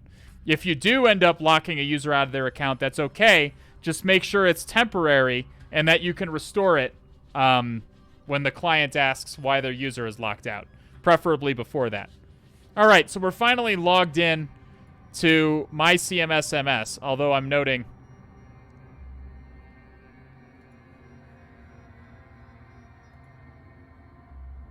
I feel like we have fewer options. Did we not have more options?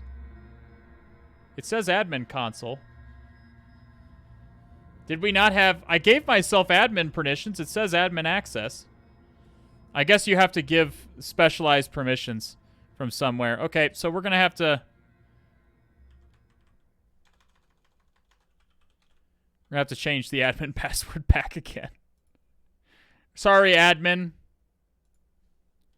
Admin. Sorry, admin. We're going to lock you out temporarily. There we go. All right. So what you're typically going to find when you access the admin console of a website of any kind, whether it's this one or WordPress or whatever, you're almost always going to be able to find some way to execute code. And if we remember back on if we remember on our search exploit, was it 2? Where did we do our search exploit? Maybe it was 1 with the MySQL. We'll do it again. Search exploit, CMS, made simple. We see this wonderful authenticated RCE here. So let's take a look at the details of this particular vulnerability. Because we are authenticated, we are admin, so we should be able to get this to work. We can do search exploit, TAC-X. TAC-X for examine that, and we can take a look. It looks like vulnerability is present at edit usertag.php at line 93, where the user input is set to eval a PHP function. So eval is a vulnerable function. Log in as administrator user and navigate to extensions, user-defined tags. Okay. Extensions, user-defined tags. Okay. Add code with the payload exec. Like this. Obviously, we're going to have to change the IP address and the port here. Okay, so we can add a user-defined tag. And we can say the name is going to be Cthulhu. fhtagn. And we can add this code here. Now we're gonna have to change the IP addresses.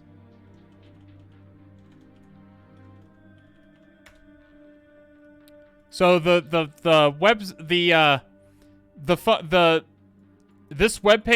page uses the scripting language PHP.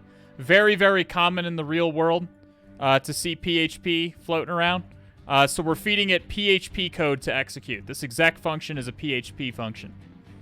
So we're going to have it use 8443. Okay. We hit submit. A valid UDT name starts with a letter or an underscore, followed by any number of letters, numbers, or underscores. Okay, probably not. Doesn't like the space, I guess. There we go. So we do have our function here. Let's start up a netcat listener. And let's head in here and let's go Run. And we do get a connection. And we are executing code. We are the www data user. So we now have a shell on the target. Hackerman. I'm in. All right. We did the thing. We did the thing. Now, does anybody have any questions about any of that? Does anybody have any questions about what we did? Maybe you didn't get every single little detail, but as long as you added a few extra wrinkles onto your brain during that process, you're making progress. Remember, the goal is not necessarily to understand literally everything I do or literally everything that you see in these streams. The goal is to just go to bed every night knowing a little bit more than you did yesterday. Okay? When you do STT raw minus echo foreground, do you get Control-C not working? Control-C should work after you've done that. The salted hash concatenate madness, I didn't get that. I didn't realize that that's what CMS Made Simple was doing with its hashes. That's a specific thing to CMS Made Simple. I correctly identified the hash type. It was MD5. But it was concatenating the passwords with some setting in the database before hashing it for a greater security measure. A slightly sort of a security by obscurity type of thing. JPEX damn dang fang JNom you're anon one. Thank you for the bit, Tiggle Bitty. Void, thank you for the follow. And thank you, Jnom, Damn Dang Fang, and JPEX for the follows. Cthulhu fought to all of you. Let's do Stream Raiders really quick.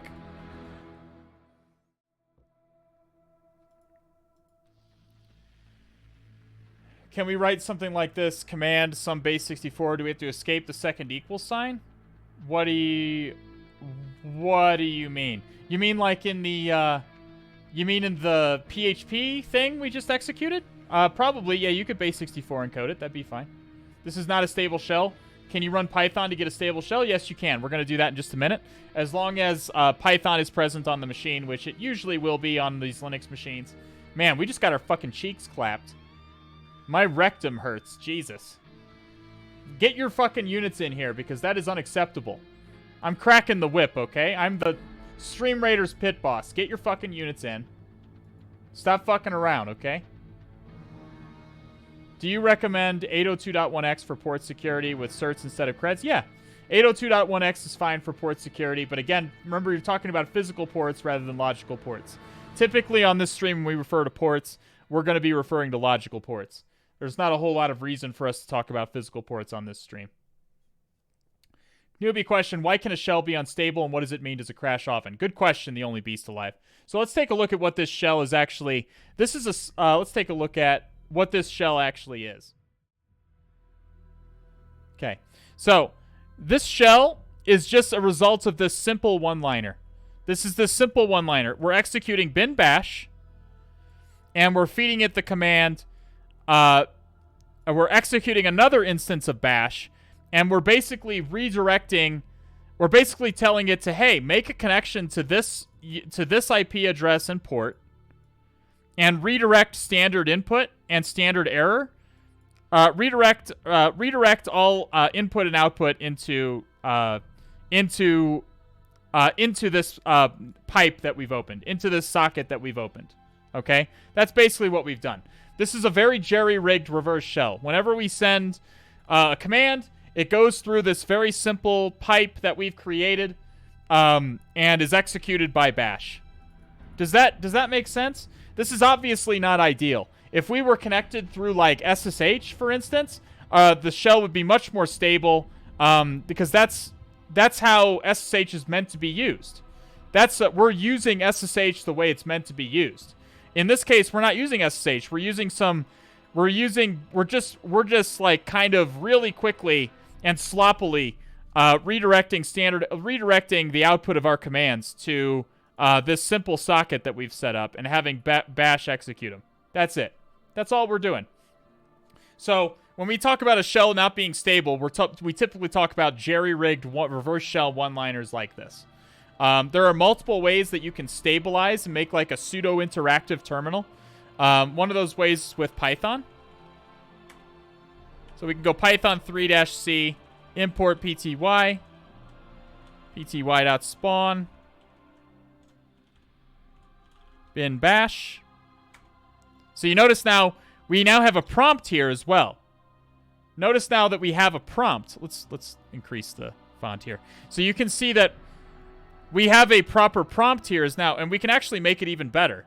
Because if we type who am I, you're going to see that it still like echoes our command back to us, which is unsightly, and we don't like that. So we can actually background this with Control-Z, and we can type stty raw. That means like, hey, Callie, terminal, stop interpreting all of my keystrokes and just send send them raw through this reverse shell. And then minus echo is going to disable that terminal echo that we talked about. And then we're going to do semicolon, and we're going to foreground the shell again. So there must be Python 3. Yeah, Python 3 is installed. You see we checked for that with the which command here. And you can see now, if we type who am I, we see it doesn't echo it back to us. We also have like tab autocomplete. See? We can do Control-C, and it won't kill our shell. Do you see how we have a much more stable shell now? We have like things like cat, and we have tab autocomplete here and stuff like that. Does that make sense? Does that make sense as far as how to stabilize the shell?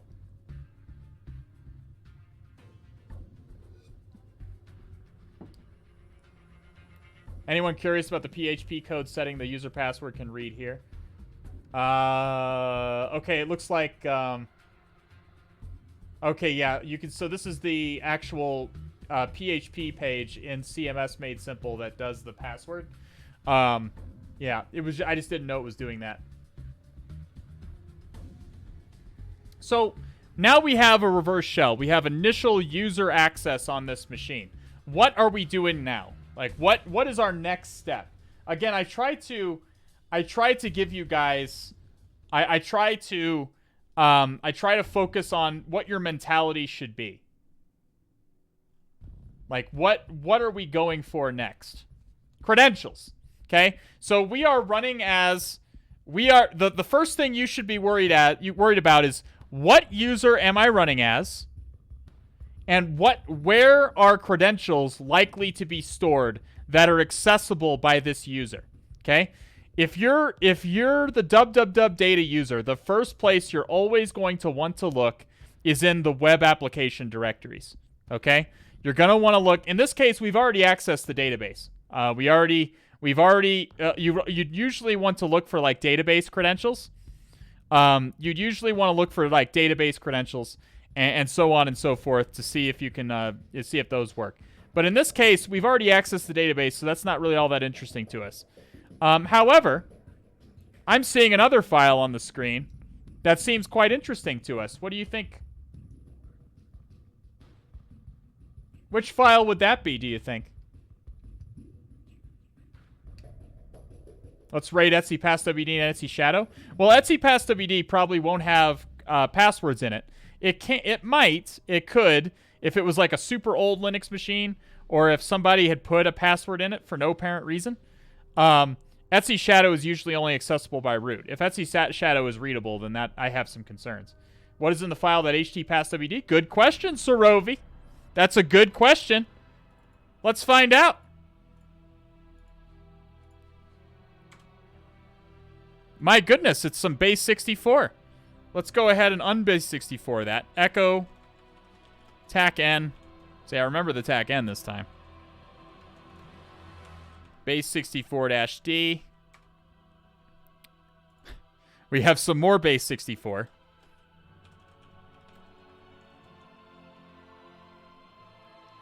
And we have...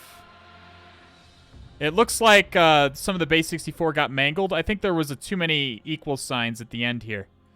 There's too many equal signs. So perhaps we just need to remove those equal signs. So let's just make it only 2 equal signs at the end. There should never be more than 2 equal signs at the end of base 64 output. Probably that's just a little thing thrown in there by the box creator, I would guess. And we still get invalid input. But we do get some information here, some password here. I'm assuming that this is a password. If we take away all the... we might just take away... try taking away another equal sign. Try taking away another equal sign. And there we go. So there's all those equal signs where it looks like were false. So the HT pass WD usually contains, as you would guess, credentials. Usually they're credentials that are used to through basic HTTP authentication, which CMS Made Simple didn't seem like it was using, but it could be using it in a different area of the website that we did not see. So that's what HT pass WD is usually for. Let's cat etc pass WD and see what users there are. grep sh. We see an armor user. We see an SSHD. We're not interested in any user that has like a fake shell like this, user sbin no login. We're only interested in bin bash or bin sh in most cases. So this armor user, we can try to sue armor and paste this password in to see if that's his password. Unlucky. So that's not armor's password. Sue root.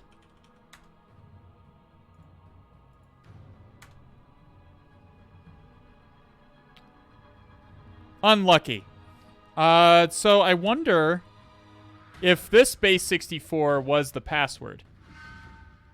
Was this base 64 the password? If one of these base 64s was the password, is what I'm wondering.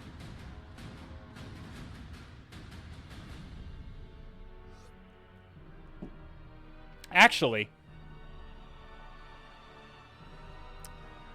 this might not be base 64.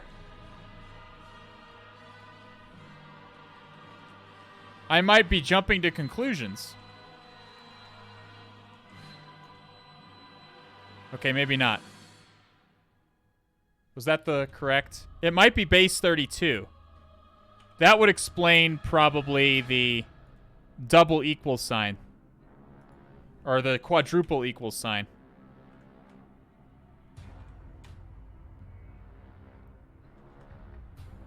Or maybe the first one is base 64, because this has lowercase characters. Yeah. Okay, this one has lowercase characters, because base 32 can't have lowercase characters. This one might be base 32. That would make sense. That would... base 64-D, and then we pipe that into base 32.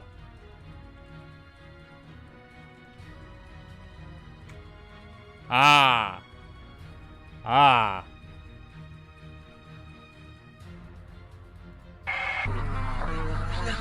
Look at you, hacker.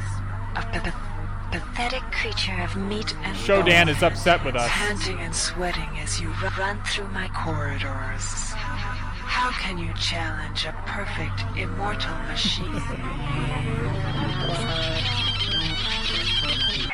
Okay, so if you're wondering how I knew that, I'm just familiar with base 64 and base 32.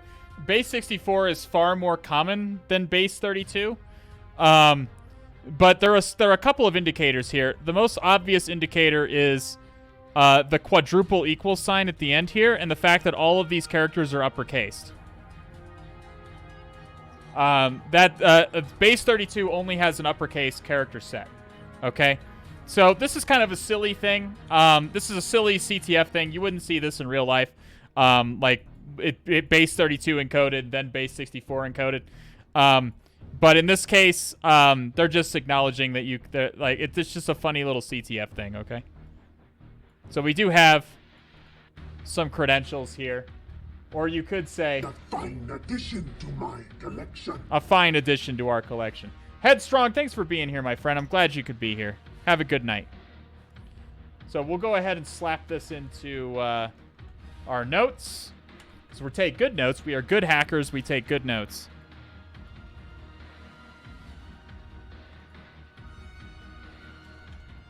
We come over here. Real quick, export xterm equals export term equals xterm 256 color. Su armor. There we go. So I only did that so we get nice colored output here. Because if you su after doing this, the terminal will change to match the environment variable you have set. So here is we are now armor, the armor user.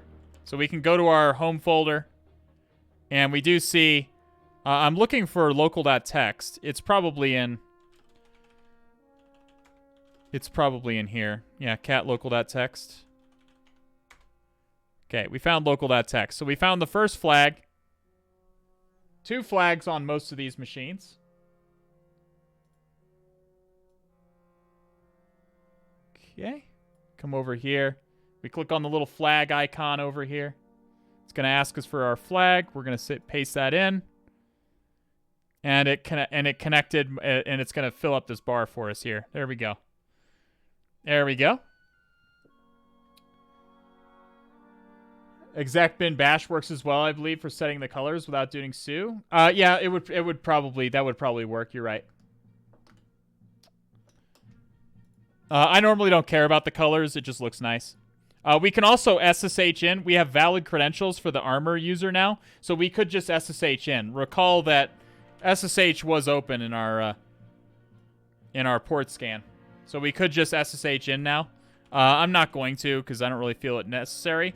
On a real assessment, I would probably SSH in because... Okay, so right off the bat, we're noticing that this is highlighted in red. Why is this in red, chat?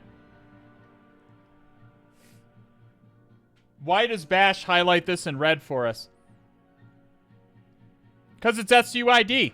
You can see right over here, this little S. That little S means that it is an SUID. It's not a binary, it's a bash script. But this is set user ID. What does set user ID mean? Set user ID is a special permission in Linux that says there are some binaries, there are some executables, not binaries. There are some executables, okay? There are some executables that need to run as root regardless of who executes them. For example, the passwd command in Linux. The executable for the passwd command in Linux. What does that command do? What does the passwd command do?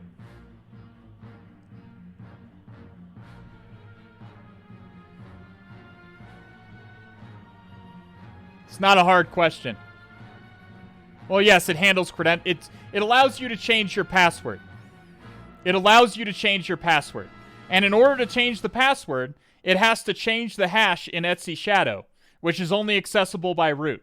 So only root can change the passwords of other users, but users obviously need to be able to change their own passwords, right? So you need to have some kind of solution in Linux for allowing people to execute code as root to a limited degree so they can do things like that.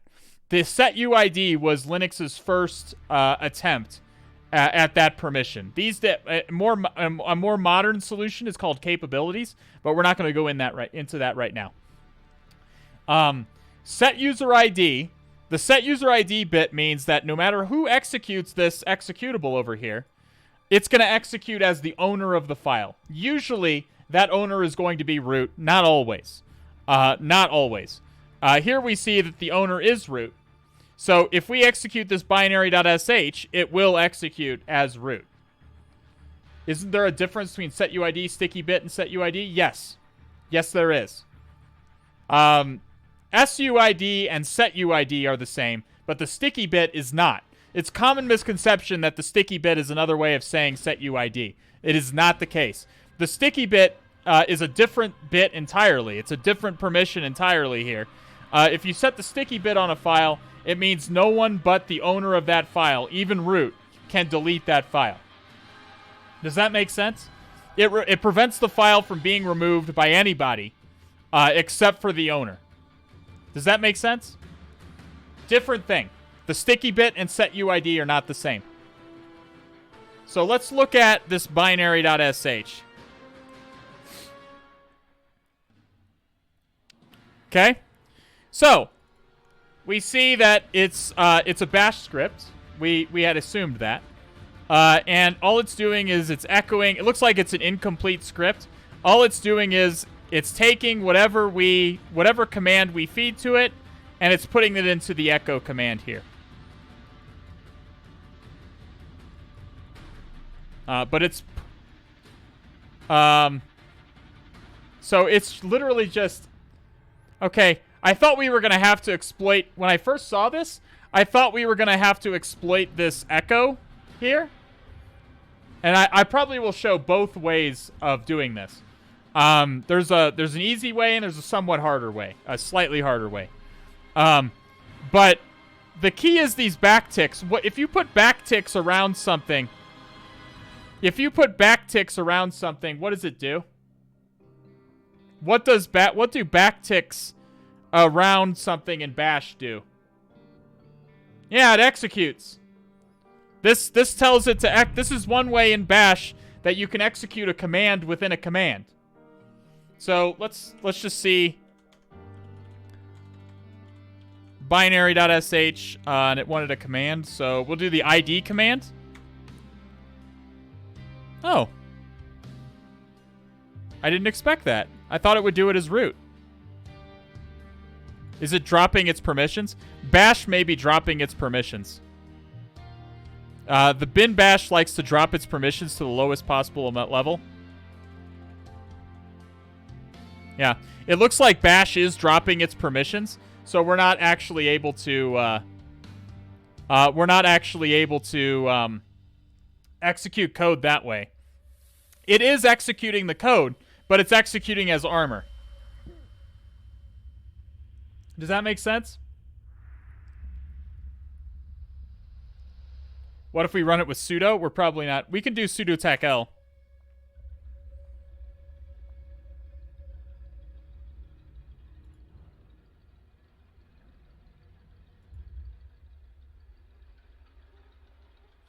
Listen, GoPro.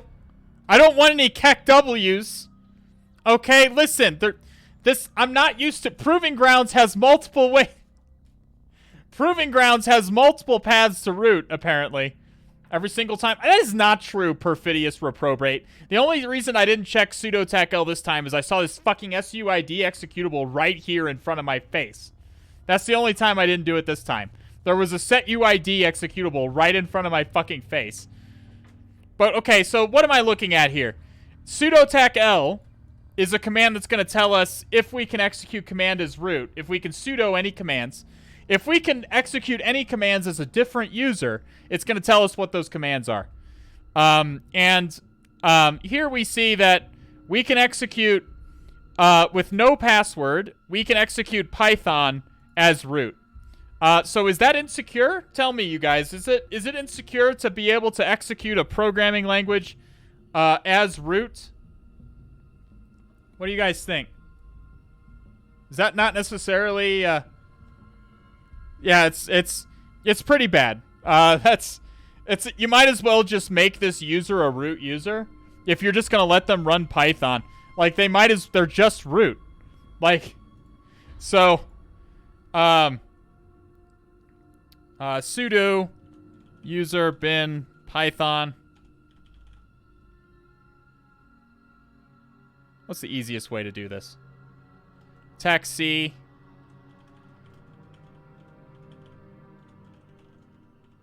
Can we do the pty.spawn thing here? Yeah, we can. There you go.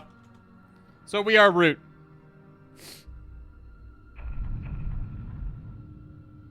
So we have escalated to root here. What is another way we could have escalated to root? Because there are, as it turns out, multiple ways that we could have escalated to the root user here, okay? This is a learning box. This is a learning box. So let's look at another way. While we're here, why don't we look at a different way that we might be able to execute a root commands as root?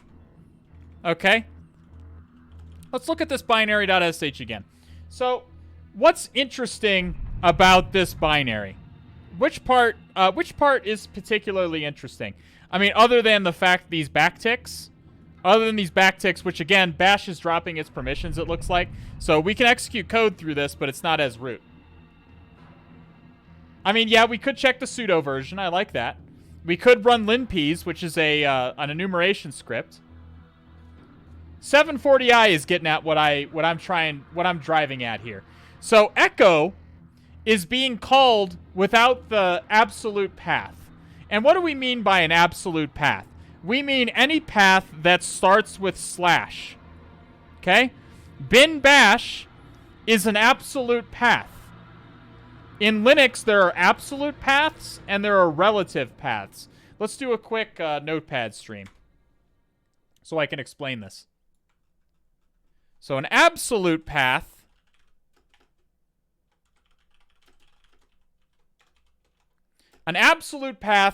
is the full path of the executable starting with the root directory. So if you see any path to an executable that starts with slash, which is root, the root directory, because remember, all of Linux is arranged like a tree. This is an absolute path. A relative path is any other one. A path that does not start with root. So an example would be just... Let's put these in quotes, make it a little bit clearer. Echo, cat, ls. Does that make sense? All of these commands have executables associated with them. And obviously it'd be pretty cumbersome to type like /bin/cat every single time. You could do that, but it'd be fucking frustrating. So we just shorten that to cat. That's why we have relative paths. So how does Linux tell where this cat executable is if you're just giving it a relative path?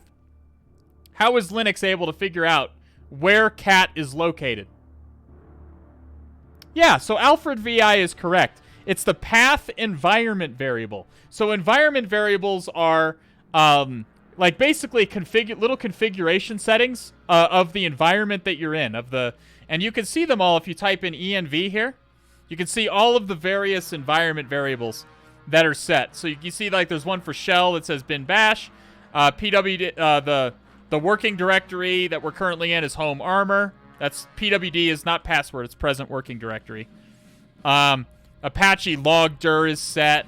The colors here. And we also see this one. Path. This path environment variable is how Linux tells where executables are located. Just remove this. So, when you execute cat or echo or ls, Linux doesn't know where they are automatically. So it's going to pull the path environment variable, which is this, and it's going to say, okay, user local sbin. Is there anything in the user local sbin directory? Is there an executable named cat in the user local sbin directory?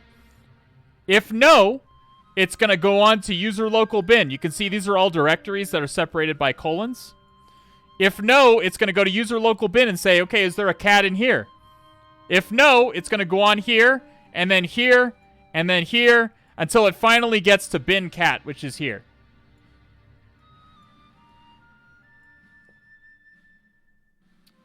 Does that make sense? Does export create invite? Yeah, you can create your own environment variables, yes. Does that all make sense? So, what is the relevance of all of this? Well, we notice that a relative path is being used here.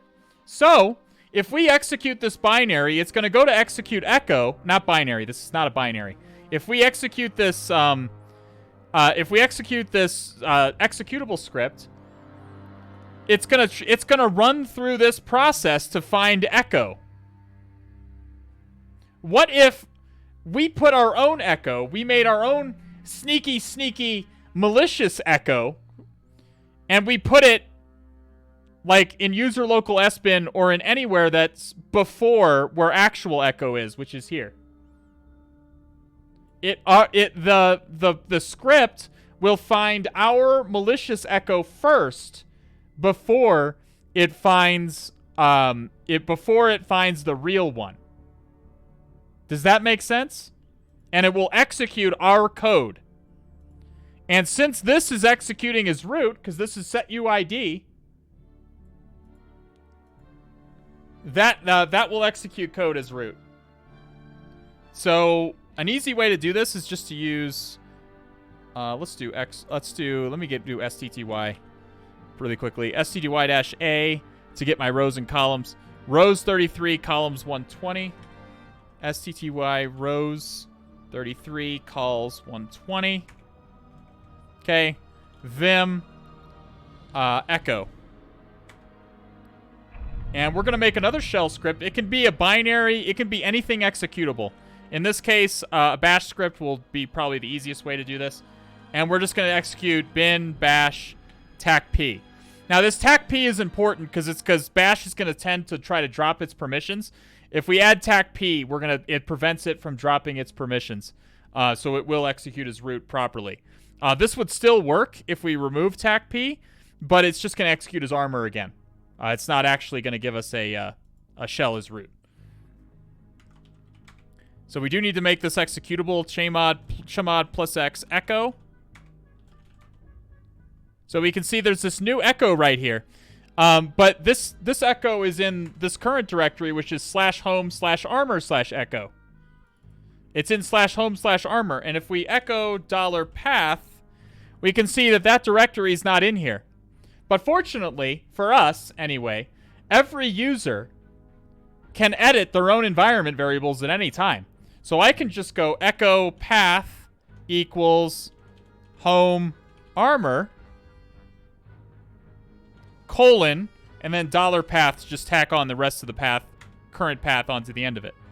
And it even tells us, okay, here's the new path environment variable, and we've added our home directory first in the lineup. So whenever it goes to look for a relative path, it's going to search here first, and it's going to find echo. Does that make sense? They are just shortcutted absolute paths. Well, yeah, my point is I mean, it's the same principle. It's the same principle. You could also move to user bin. We probably don't have write access to user bin. You could check all of these directories to see if you have write access. Let's see if we have write access to user bin. Is it tacd? There we go. Yeah, we don't have write access. Most of those directories, you're not going to have write access. So let's hold the suspense and let's do Stream Raiders really fast.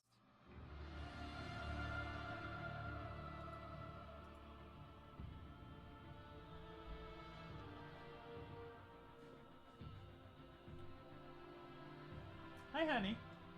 Come here. Hi, sweetie. Come here. Oh, she doesn't want to.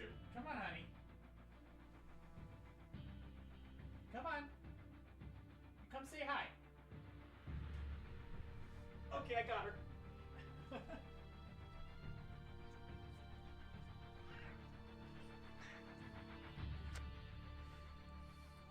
This is Star. She is very small, but she is long. You'll find that she's quite a long cat. Long cat.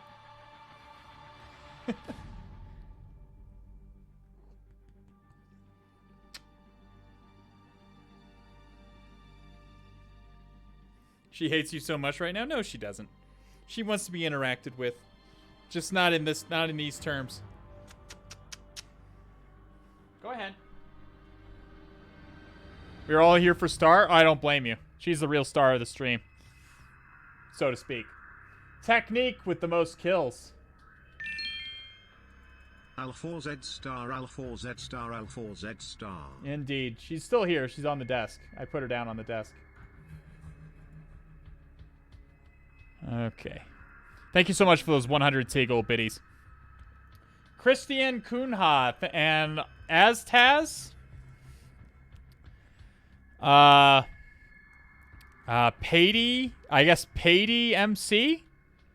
Pardon me if I pronounced that wrong. Adam ZE, SL Sonic, and Captain Crunch. Thank you for the follows. Cthulhu Fountain to all of you. Did you see the clip of the streamer that yeeted the cat off the desk? I did not see that clip. So let's go ahead and execute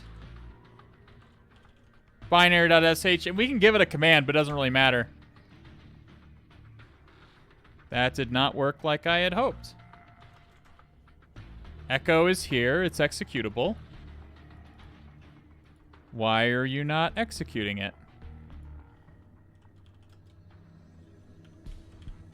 Yeah, you can link it in the Discord. That's fine. Oh, my path changed back. I don't know why my path changed back.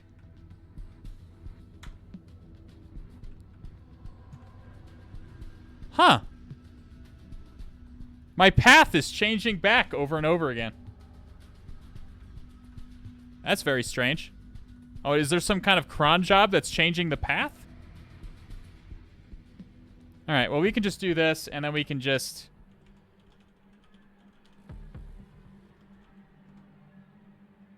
That still did not work. So we could do path equals...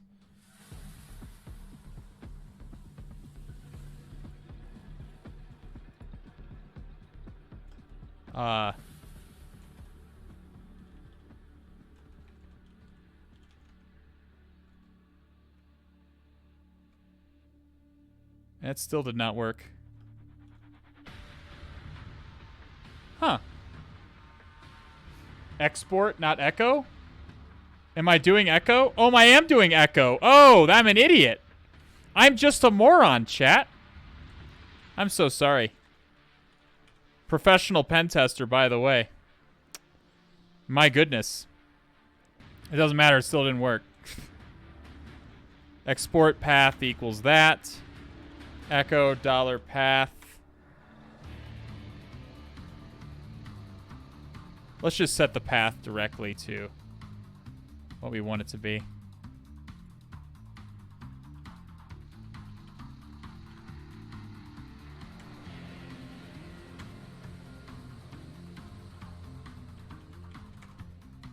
There we go. So there should be an echo. There is.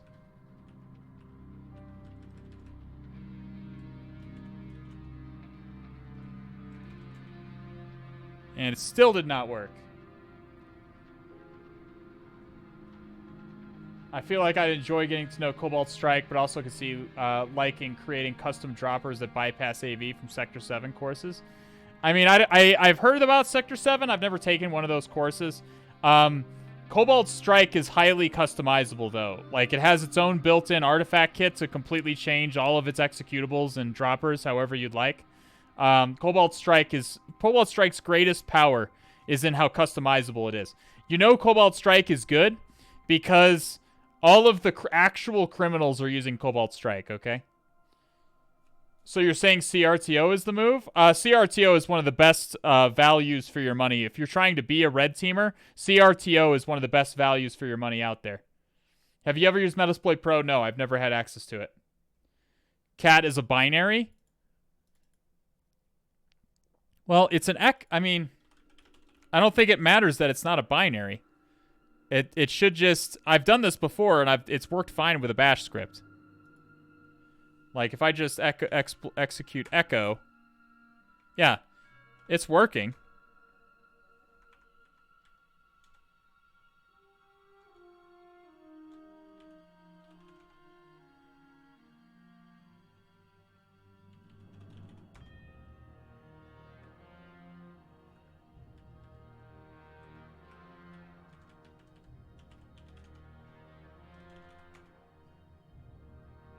It's executing. It's just dropping its permissions. Huh. Very odd. I don't know why it's doing this.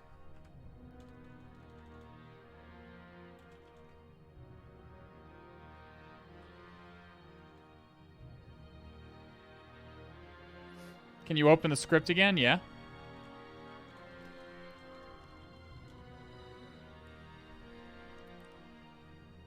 I mean, echo is there.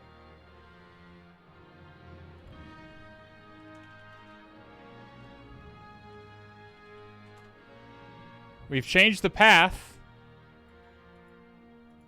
Present working directory. Home armor. Yeah, I think it should do it. It should do it right here. We should just have to do... And it should execute. Oh. I don't know why it's not working, chat. That's very odd.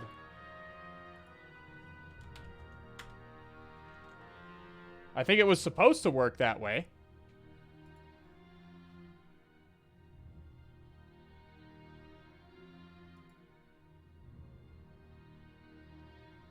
Because it echoes usage. No, it should be executing this. When it hits this echo, it should be executing our malicious echo.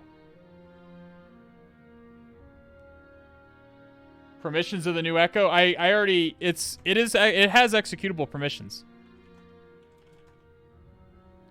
It is executable.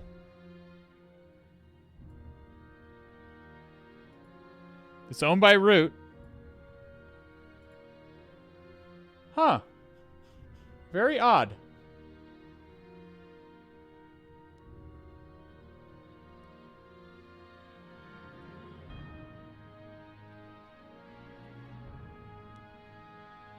It doesn't work because the echo inside the bash script is a built-in function. It isn't calling a binary called echo. In this context, bash uses its built-in echo. Really? I didn't know that. Huh. Built-in function, like dir on Windows. Dir also on Windows does not have a dir on Windows does also not have a binary associated with it. It's just a built-in function of a shell.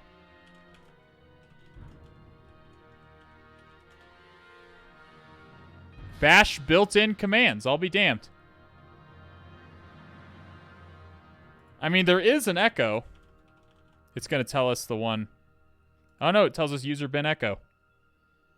So there is an echo, but it looks like bash is using its... Yeah. It has a built-in function. I did not know that. Thank you, Sarsec. Thank you, Sarsec. That's very nice of you. Try changing it to echo 1. I mean, I can't alter the script. I mean, I guess we can just execute the Python code again and then change the script and I can demonstrate it that way.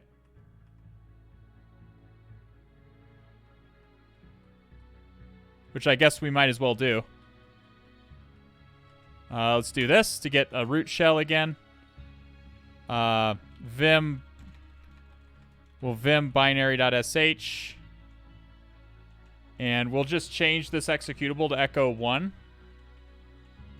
It doesn't matter. Only the first one needs to be changed. And we'll move... what?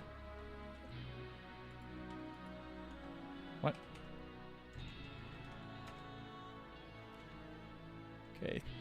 Reset. Okay. There we go. All right. Move echo 1. So it'll demonstrate it this time. Binary.sh. Did it not move? Echo 1.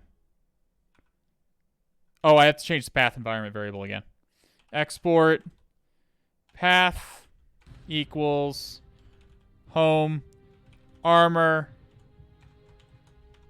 present working not present working directory path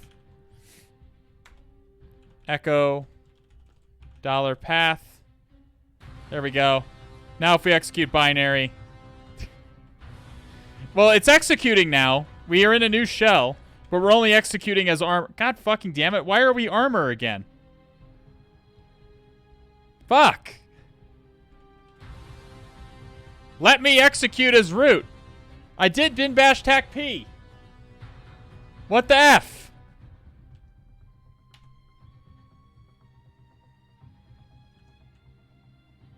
Maybe it just needs to be bin sh. We'll just do bin sh. Let's do that. And we're still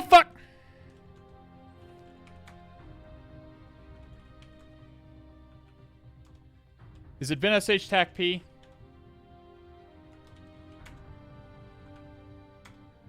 It's still...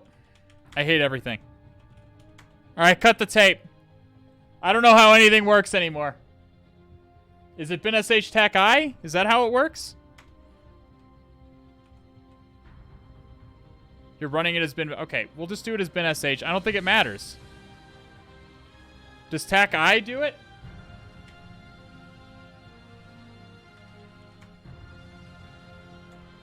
Nope.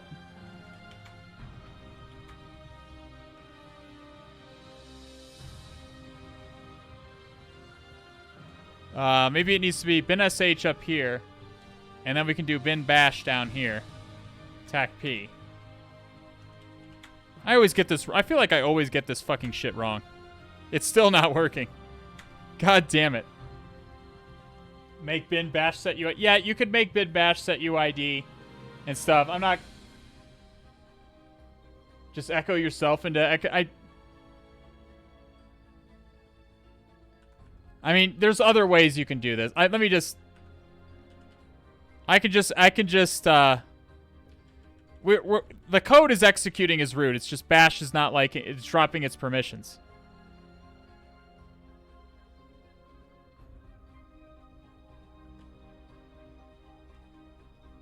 Vim echo 1. Just do echo...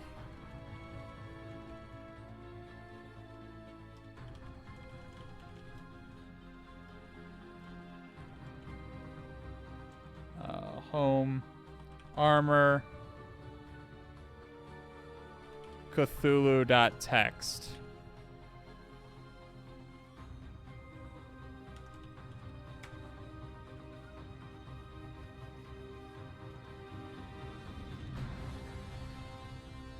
Okay, here's... And it still is armor. Bash is insisting that it lowers its permissions.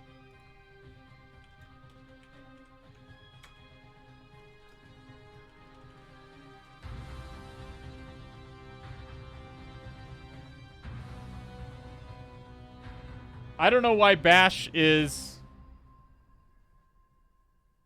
I don't know why bash is not lowering its permissions. Yeah, I did bin bash tac p. Or is lowering its... I don't think you can do tac p up here. I can try it.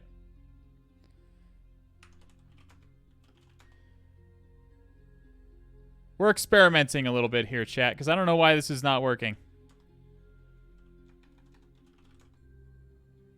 See, it's still the armor. It's still owned by armor. It should be owned by root. This is very odd.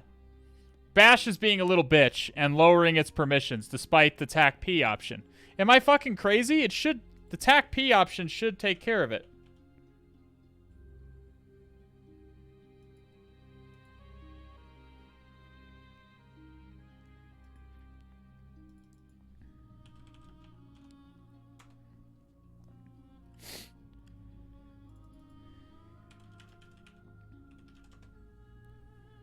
Bash reference manual. Ugh.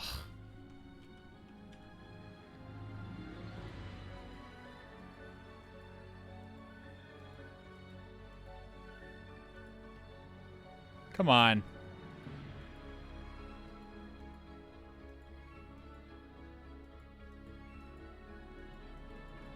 Okay, well... Twitch plays Proving Grounds, basically. We've already rooted the machine.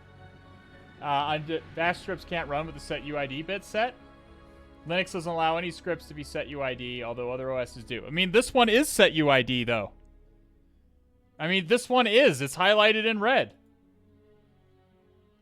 Bash will bit tech being run by SA and immediately drop the privileges. I know. That's what I've been saying this whole time. But if you execute bash tac p, it shouldn't drop its permissions.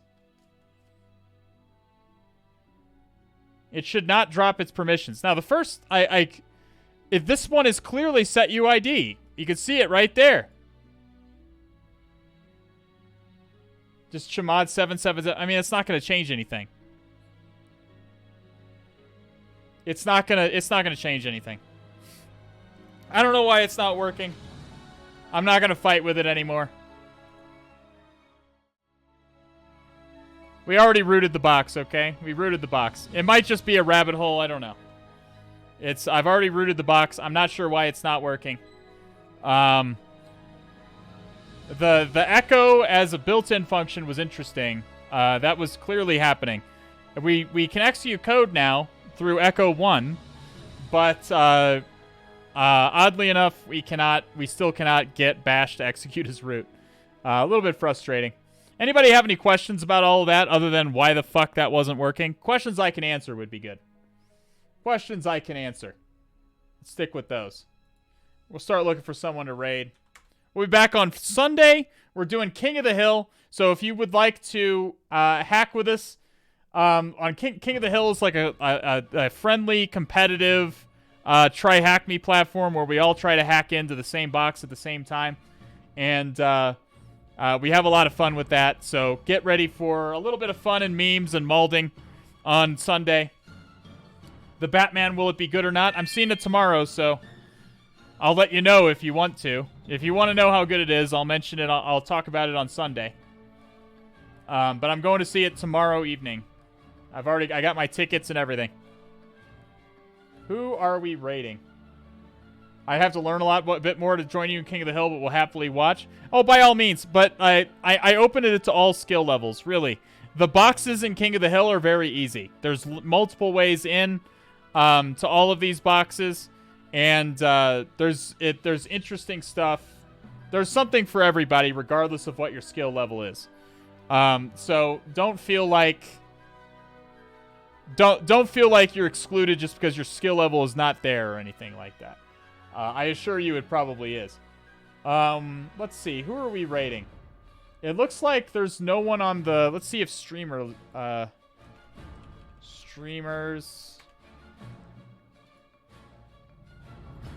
I'm the only security streamer live right now.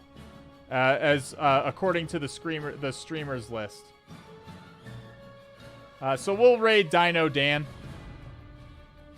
Dino Dan is a go-to for me. I really like Dino Dan because I like dinos. Bring him glad tidings of Dread Cthulhu for me. He does really important work, Dino Dan. He's bringing science outreach to people who... We desperately need better science education. Not just in the United States, but across the entire world, because the world is overrun by idiots who think they know how science works, who have no idea how science works. Dino Dan is doing really important work, and I fully endorse him with every fiber of my being. Orbital Gun, thanks again for those 69 nice Tiggle biddies. We'll be back on Sunday with some fun King of the Hill. Even if you're not going to participate, by all means show up and have a good time memeing and screaming in the chat. Go to bed tonight knowing a little bit more than you did yesterday, and I'll see you guys again when the stars are right. Have a good night, day, or whatever time it is wherever you are. Bring Dino Dan some love from Dread, from the great dreamer Cthulhu. Get vaccinated, stay safe. I love you all.